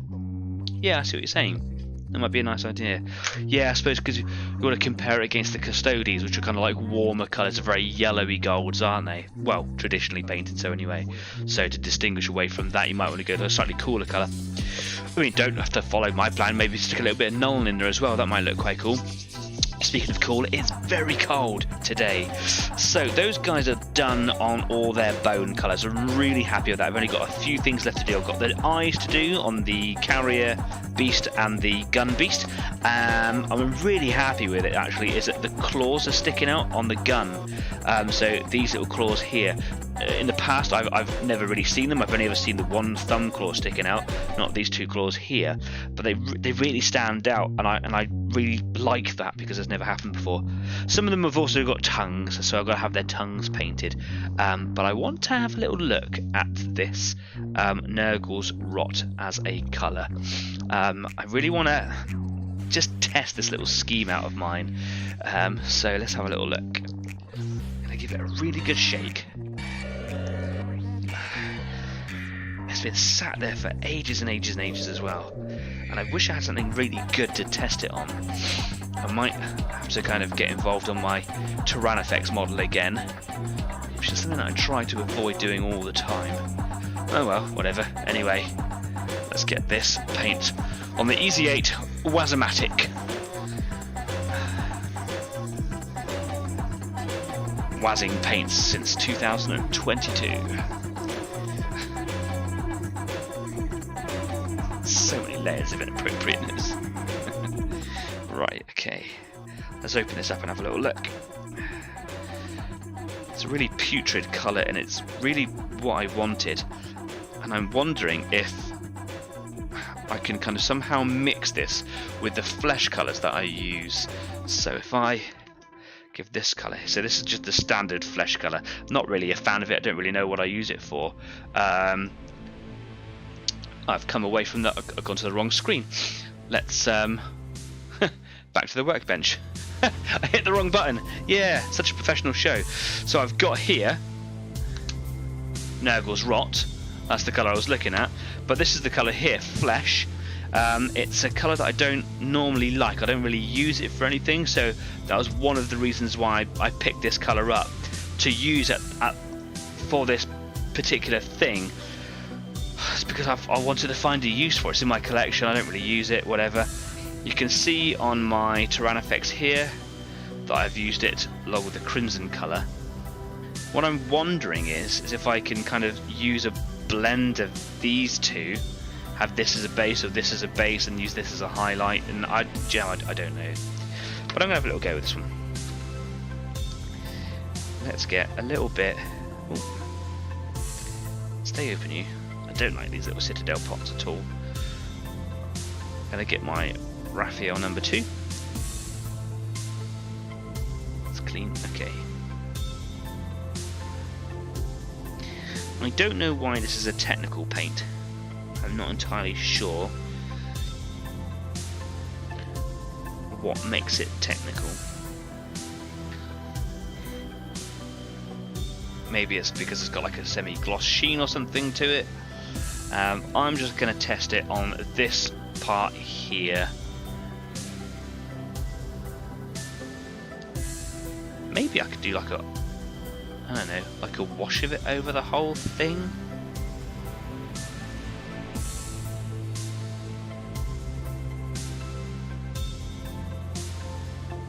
Because I quite like how that's looking. I can really get like hyper focused on this and lose my whole trail of thought for a long time, and just get stuck into, you know, testing colours for every little thing. Actually, I do quite like that though. I might stick a bit of transpirator or something on it and see if I can, like, or even a little bit of medium, and really water it down. I quite like that. Time for some contrast medium, perhaps? Righto. Game is on. So yeah, this is my Tyranid bio gun recipe, still in development clearly. Okay, that's loads of contrast medium in there. Let's wash this brush out. I feel like I'm going to need to keep doing that. All I'm doing just off the side of the screen is I'm just kind of mixing up some, I've got some contrast in there, some contrast medium. Let's bring in a bit of Nurgle's Rot. It's quite a thick and viscous paint.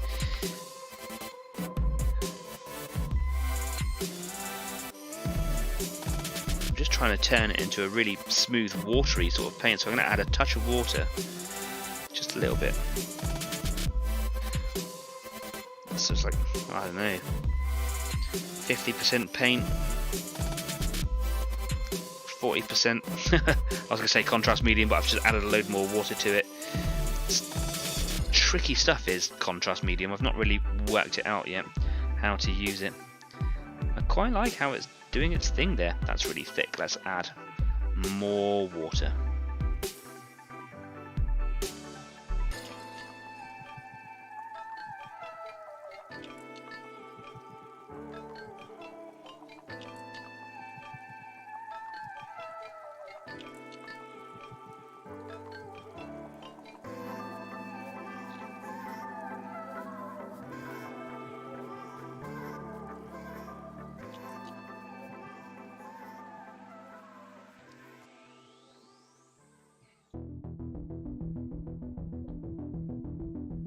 It's funny how you find little, you know, little tricks, little blends, little things like this, isn't it? I thought I was going to be playing with this Nurgle Rot colour extensively, like on its own, using it as a base or something this evening.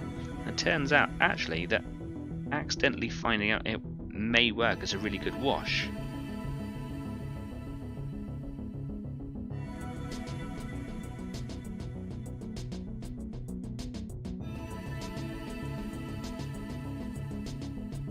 happy little surprise.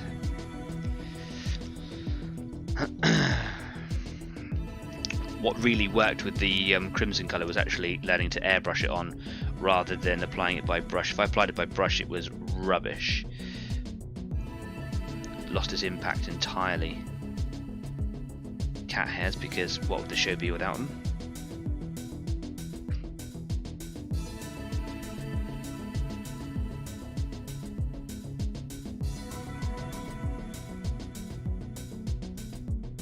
Some other comments going in. Was it? The colour used on the big one works. Stick with what works. Do you know what? That's a fair comment to make. You know, don't have to overthink it. It's just because the only reason is because when I was thinking of what colours I wanted to do them, I just had this pallid flesh idea in my head. Like I just wanted it to look gross. I wanted it to look sickly. Do you know what I mean? And it's just bells that have rung ever since. But you're right, maybe that doesn't look so good. This side here it looks okay. This side here maybe not. I'll just let that dry and see what it looks like. Because if I want to get to that point anyway, I'm gonna have to just put that flesh color base on. That's fine. That's okay. I'm happy with it. Happy with either. It's so cold. I've got the shivers, man. Oh, John says from Out of This World, one of the minis. Snake fence. I think I have something similar since I live in the country. A fence made of snakes, like in Terminator 2, the rattlesnake heads? Or am I barking up completely the wrong tree? I am, aren't I?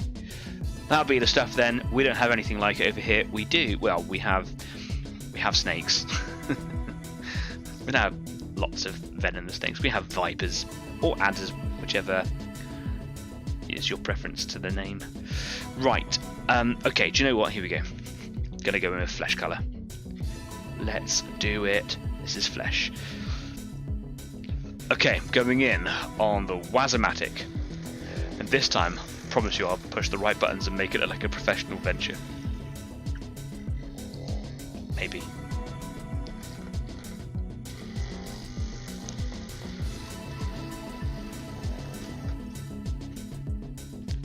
The glossy pink looks right. Dan, have sent you pics of a snake fence. Okay, that'd be great. Cheers. Thanks.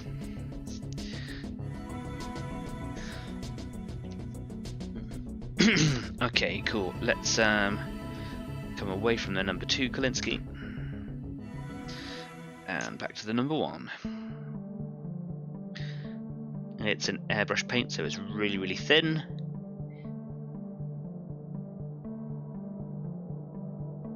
And Kez, again, at the end of the show on Discord, at the Easy 8 after party, if anyone else wants to come along as well, you're welcome to. I will show you what I mean by kind of watering down your paints and sort of the viscosities that you'll be looking for. So yeah, if you're having problems with that as well, I can help you achieve those consistencies, or at least I'll try my best.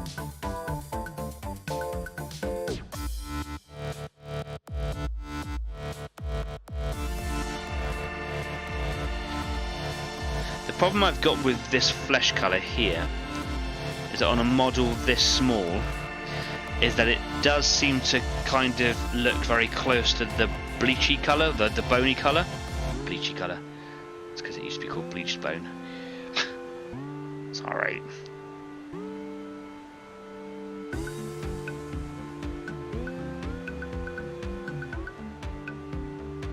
So when I put the crimson on later on, that's going to be quite crucial in making it stand out.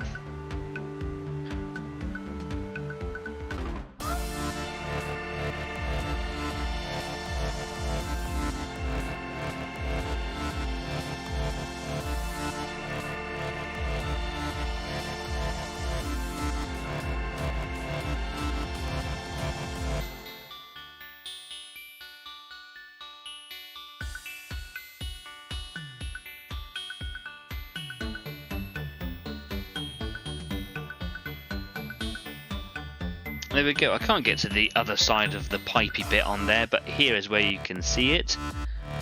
The best and easiest, obviously. So that's good for me. I've done this little bit down here that looks like some sort of magazine or clip, and this bit here that looks like something weird.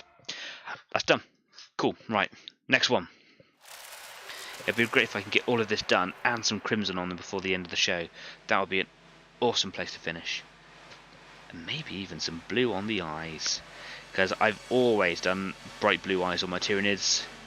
Maybe it's because I've got bright blue eyes. I don't know. It's just always a colour that I've liked. I went a bit overspill there. Let's just take that away. There we go.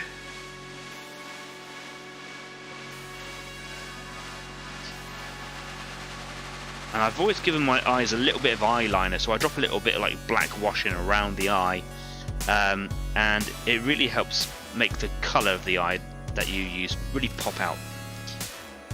But I've yet to make my eyes look really, really good, especially when it comes to like larger eyes like this. I want to try and learn how to do irises or pupils, and I've not been able to do that very well.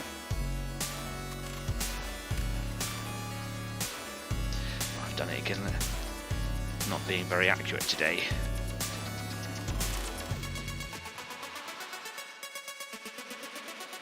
That's better.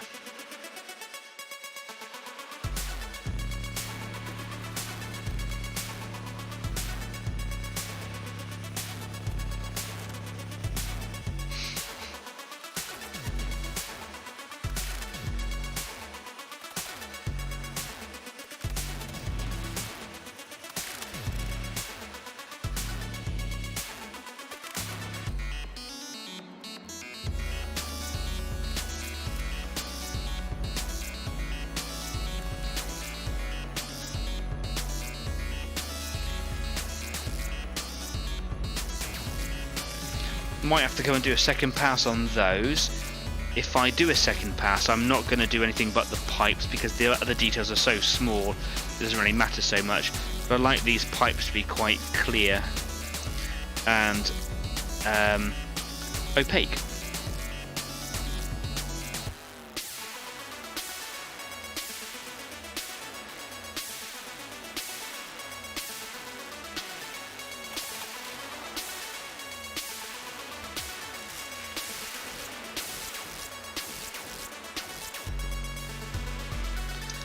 Cat hair.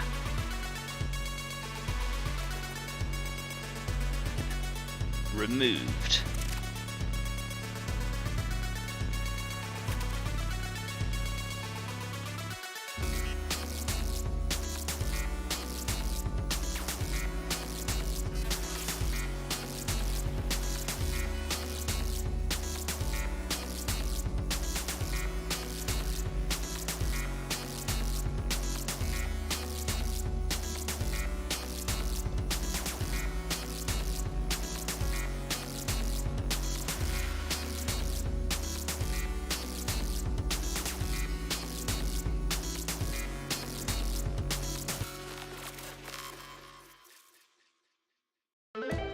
Just making sure that with every individual model that that pipe bit, you can't only see it from one direction, because if you can see it from both, and I haven't painted it, it will look awful. And this one here is one of those ones. So I'll just do the one coat on it. If I come back to do a second coat, I'll only do that on the outside.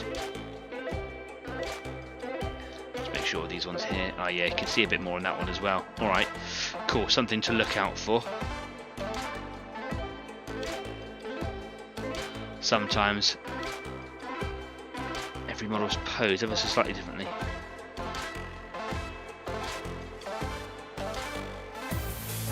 So awkward to paint.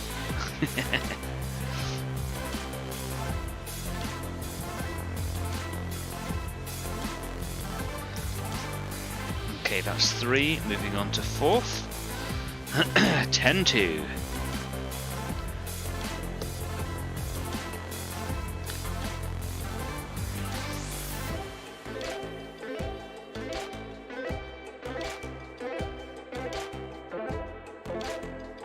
I wasted time with the Nurgle's rot colour, didn't I? Yeah, admit it, Danny. went off piste again.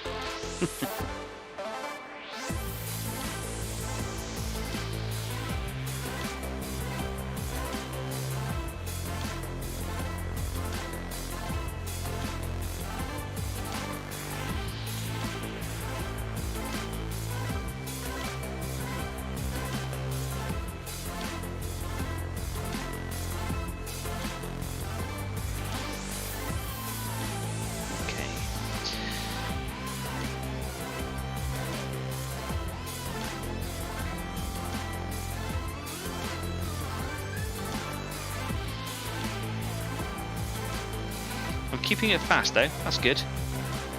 Lots of detail coming out on them. Bit more flesh colour back in the palette. Go through that quite quickly. It's a thin paint as well, like in terms of its pigment.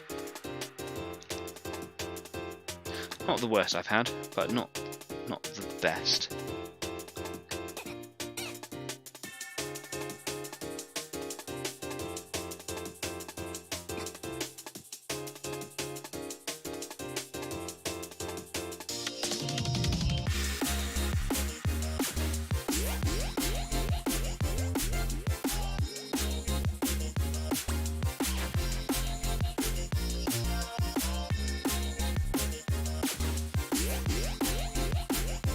This is one of those ones where it's really hard to see the other side of the pipes.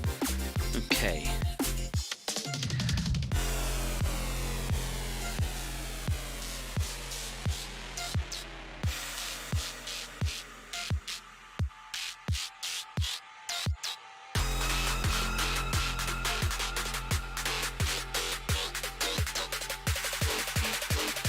Bit untidy there, but that's alright. No harm.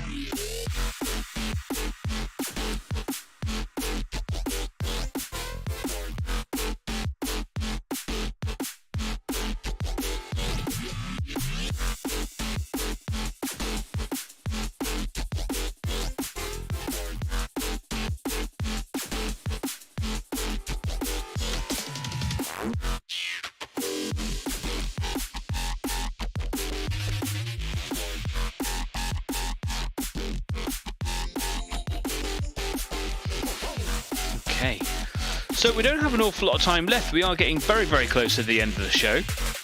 I would really like to have a go. Oh, I keep hitting the wrong button today. I'm not doing very well at this, am I? It's the cold, it's gone to my brain.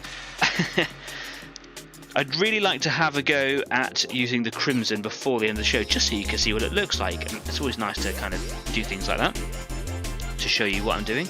Also picked up some other colour in my bristle there, so I'm going to wash that out. That looks like some powder pigment. Great. Clearly need to give my palette a wash. Yes, it is.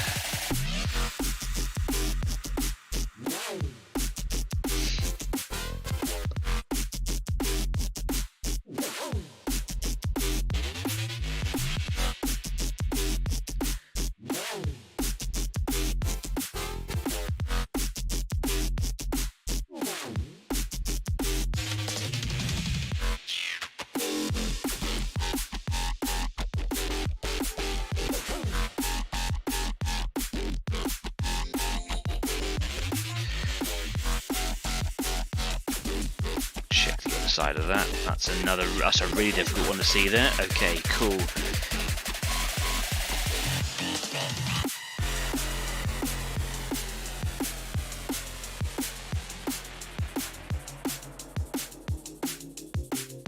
Got a bit messy there again.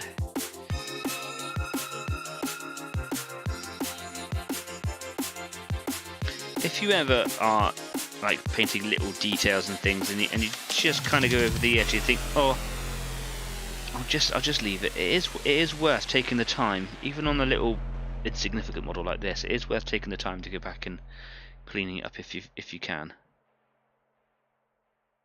because for starters, it's good practice.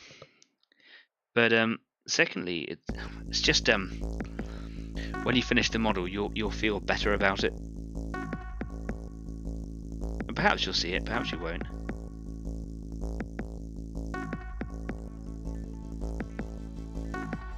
But if you're trying to like level up your painting, it's a good place to start. It's a good place to be with it.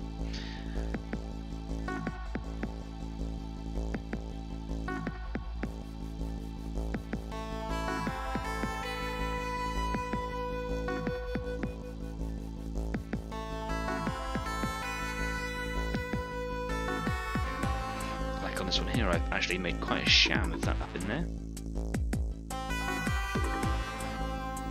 Right, 2 more.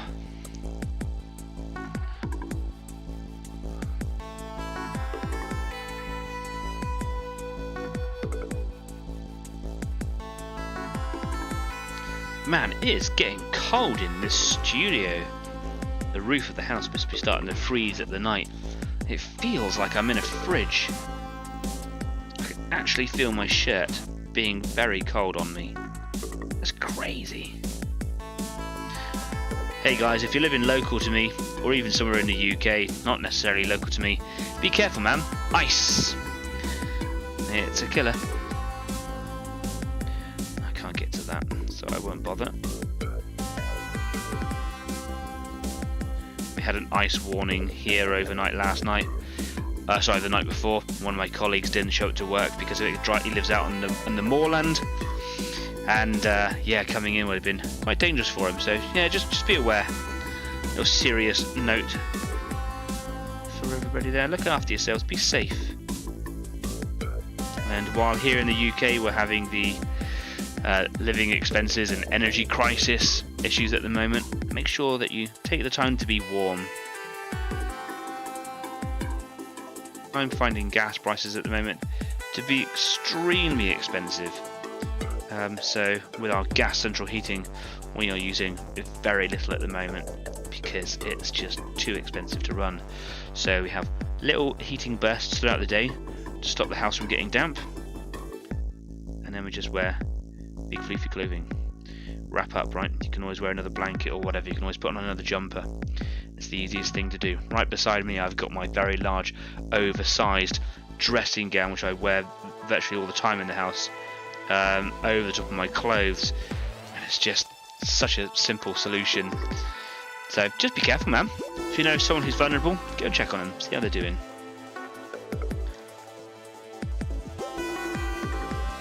My last one, and then what I'm going to do with one of the first ones that I painted, I'm just going to put a little drop of the crimson on just to see how well it looks.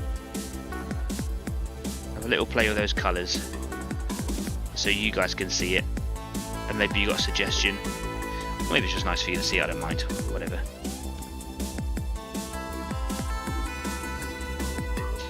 And I go back to the big one and have a look at that Nurgle rock colour and see how well that settled on that test piece I've done. And if it looks rubbish, I won't do it. It was just an idea I had. I just saw it at the corner of my eyes, like, well, that is close to the colour that I wanted.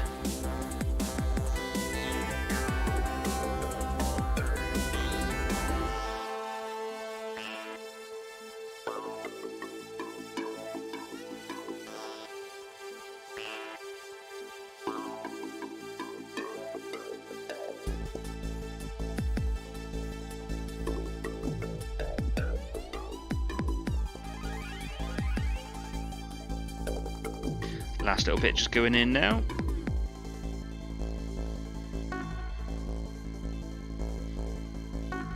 There we go. Okay, cool. Right, let's wash my brush out there. Let's get me some Carberg Crimson. Here it is.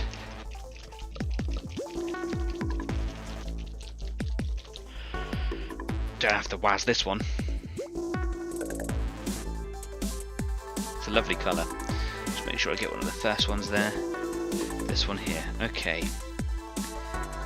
It might be that I need to give it another coat of this flesh colour. It doesn't take very long to do, so if it does need that, it's fine. And of course I am brushing this on. Another cat hair. I'm not airbrushing it on. That would be too difficult to do on a model this size. So I'm just going to try and be real gentle with it and try and focus it into the creases manually. It actually looks quite good.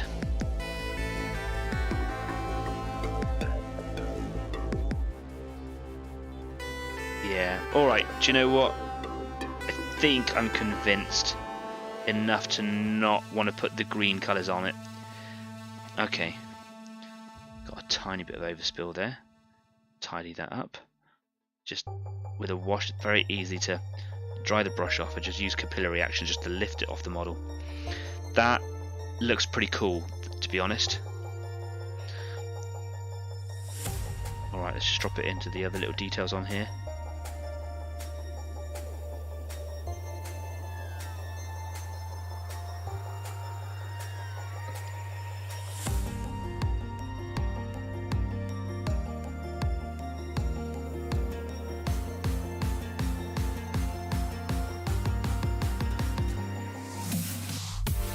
Now the thing is, I use the ivory white colour with this stain for a lot of like the muscle sinews and brains and things like that on a lot of my other Tyrian models. So on a smaller scale, I don't want this colour to be too easily confused.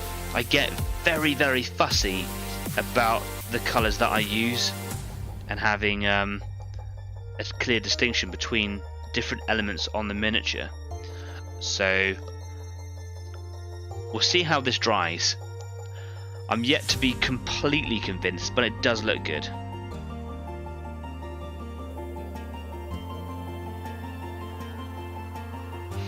What I'm worried about this looking like, if I was to go back to my Broodlord model, it's probably the best version I've got of it, is here on the side of the legs. That there is the bleached white colour, or the ivory colour. I keep calling it bleached white today. That's the ivory colour there, with this crimson over the top, and I don't want that to be the colour on these gun components. And because that flesh colour is on this scale is quite close, it might ruin that for me. But it does stand out, and it does look nice, and it is cool, and I like it. Okay, that's enough of that. Right.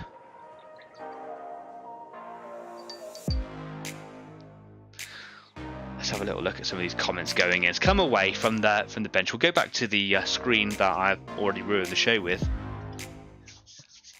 Here we go. Keeping warm on these cold winter nights. It's so freezing. Excuse me. There's loads of comments going in here.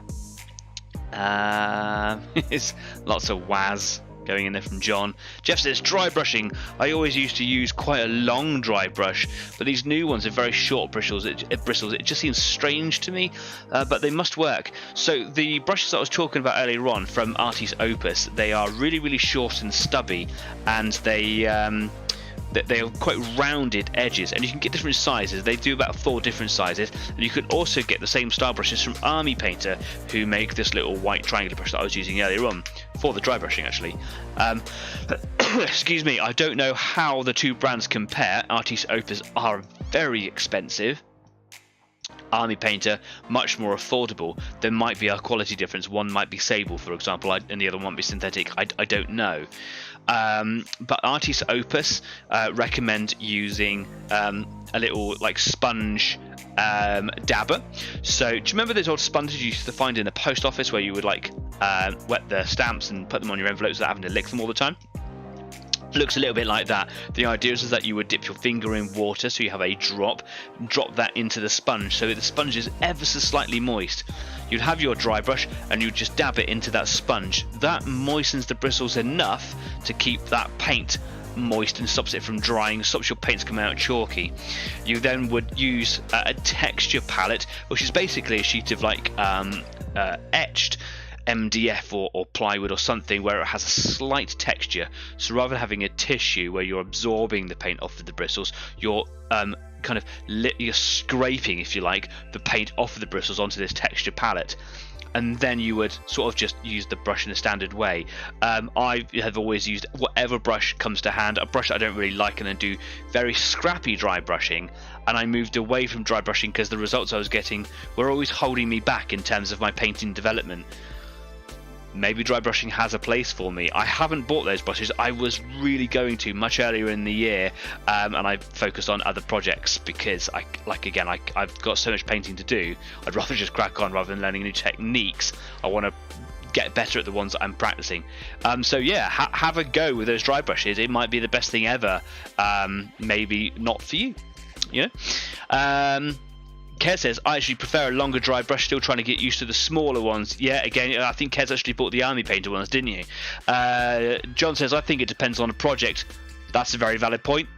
I suppose they do have more control. The gentleman who does all the Artis Opus videos, of which I will try to find and link in this video later on for you.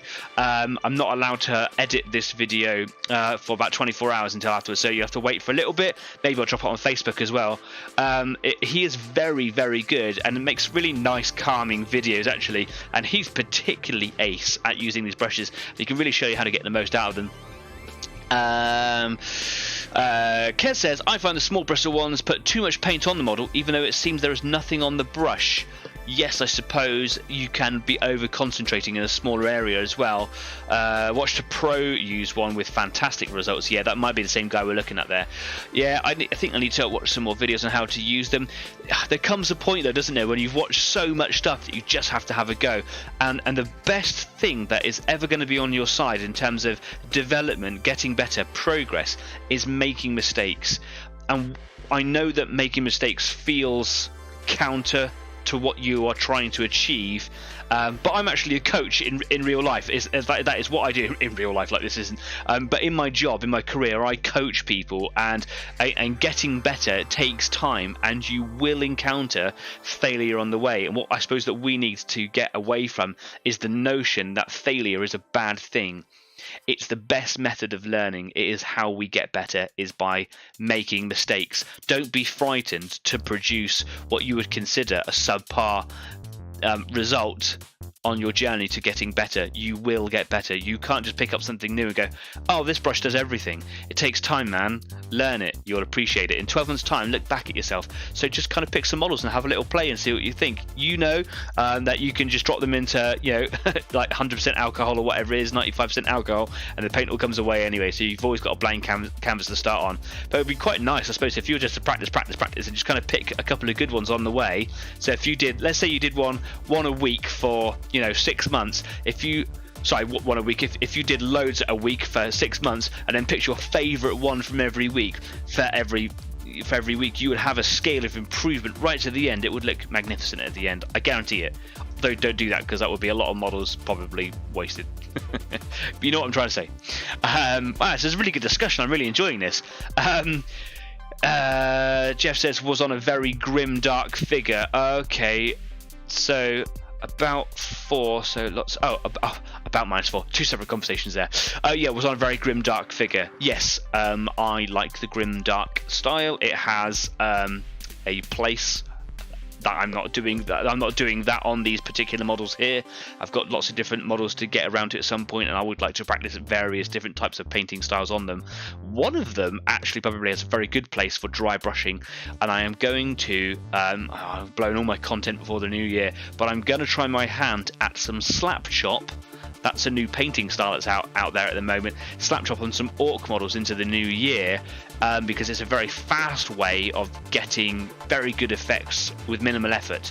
And it uses black undercoat, white dry brush over the top, or grey dry brush. Basically, you get a monochrome dry brushed model at the end of it, and then you put glazes and contrast paints over the top. And the results that I've seen are fantastic. And I've no doubt got a lot to learn about that, but it's something I want to have a little play at. Okay, and then Jeff says it's about -4 out there, so lots of ice out there, so yeah, so do be careful. You're welcome to borrow my army painter, one says Kez. Alright, cool. Challenge accepted. Maybe I'll do that for that slap chop project. Anyway, look, that's loads of stuff that we talked about there, and I've got loads done. I'm actually really happy with that. If you want to come and join me after the show on the Easy 8 after party on Discord, please do. The link is just down there in the description, so if you haven't been on there before, go follow those instructions. It's very, very simple to get on there, and come and join me, because it's a nice chit chat. And you know, I do get joined by the rest of the community, sometimes few, sometimes loads. So come and have a chat with us if you want to. And I'm going to put my gown on because it's freezing in here at the moment. It's -4 apparently. So yeah, if you have liked what we do here, maybe you haven't and you just have left, that's fine, cool, sorry. Sorry that wasn't for you, but if you do like it, please do like, follow, share and subscribe, because every little thing that you do makes me feel great about myself, enhances my ego, and then I carry on doing good things with this show, and I will do more things with it in the future. I am actually in the middle of not negotiations but actually discussions with another party about doing a collaboration with someone, so there are future projects to come out of EZ8, so the more people that we can share and subscribe with, that would be great. So please just subscribe. Do you know what, look, we are up to 66 subscribers. Subscription sounds weird, doesn't it? 66 subscribers as of right now, and that warms my heart. Thank you so much for taking the time to push that little button and come along and join the show. I think I'm going to put it out there as a challenge to you guys. Let's see if we can get 70 subscribers before Christmas or New Year. If I can have 70 by Christmas, I'll be so chuffed. It will make my day. So tell someone, kind of share it, take it to work, tell a friend, tell a family member, get them involved in the hobby and bring them along to this club and kind of get all your miniatures painted. That is enough from me this evening.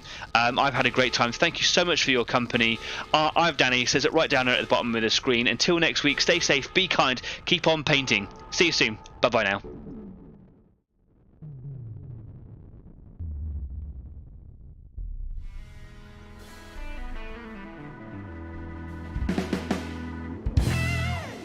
Wow, that was a weird music fade out.